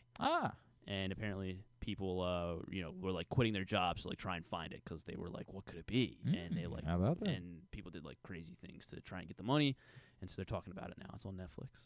Okay. Gold and Greed. Sure. And then this, you're gonna love this one on HBO Max. Paul American. What is new docuseries? But what is it about? Paul American. But what is that? It's gonna follow Jake Paul, and Logan Paul, the Paul brothers, and their great lives and just what they do. Probably a lot of boxing and training and stuff. Right up your alley, I think. Paul Rudd and Matt Bomer will be on. If it was about Paul Rudd, if that's what Paul American was about, was a Paul Rudd documentary, then I'm all in. Wait, let me double check. Make sure. Yeah, make sure that's not what it's about. Just about Paul Rudd. Who is it? Matt Bomer. Oh, I thought you said Matt Bowman, Orioles pitcher, was gonna. And Paul Rudd on Fallon, yeah. Yeah, it'd be on Fallon after opening day because the demand was there. Well, obviously, we know they're plugging Snow White. Okay. Good for them. Chuck Schumer. He's also plugging Snow White. Yeah. Really? On Colbert, he's plugging They're very excited about it. Cool. That's rough it. Couple of weeks for old Chuck Schumer. Rough couple of weeks. We'll talk all about it on Colbert tonight. He's actually there to talk about Kevin Willard. He was there. Get a load of this guy. What a week this guy's had. Yeah, right. All right. Thanks today to the great Kevin Harlan. Thanks to Caleb Joseph. Thanks to Andy Katz and Clark Kellogg. We'll get all of it up in the greatest hits section of the. I'm from Baltimore. That's why. Tab at GlennClarkRadio.com. Stan will be here tomorrow, and Ryan Spielbergs will join us. Ryan Spielbergs. He'll be calling the game tomorrow night on Apple TV Plus, and probably lots of pleasant basketball to talk about. I feel like there was something else that we were talking. Oh, we don't know. There was. Yeah. Okay. All right. Very good. Thanks to everybody at PressBox, all of our great sponsors and partners, including Live Casino and Hotel, Cruise Maryland, Crown Trophy, Easy Pass, as well as HelpMyGamblingProblem.org, Baltimore's Classic 5 Golf Courses, Costas Inn, MSAA, Maryland Sports, your local Toyota dealer, buyatoyota.com. Thanks to Griffin at Griffin_Bass. Follow us Twitter, Instagram, and TikTok at Glenn Clark Radio. Have a great Thursday evening. Go Terps! Yeah. Why do you say it like that? Go Birds. Oh, we got to put the thing back up, I guess. All right. Oh, I didn't even think about that. Does that go up? Sure. Why not? That's on your responsibility. How do we adjust it to make it all work? Oh, God, I hope there's enough room. Yeah, I don't know. Duke sucks.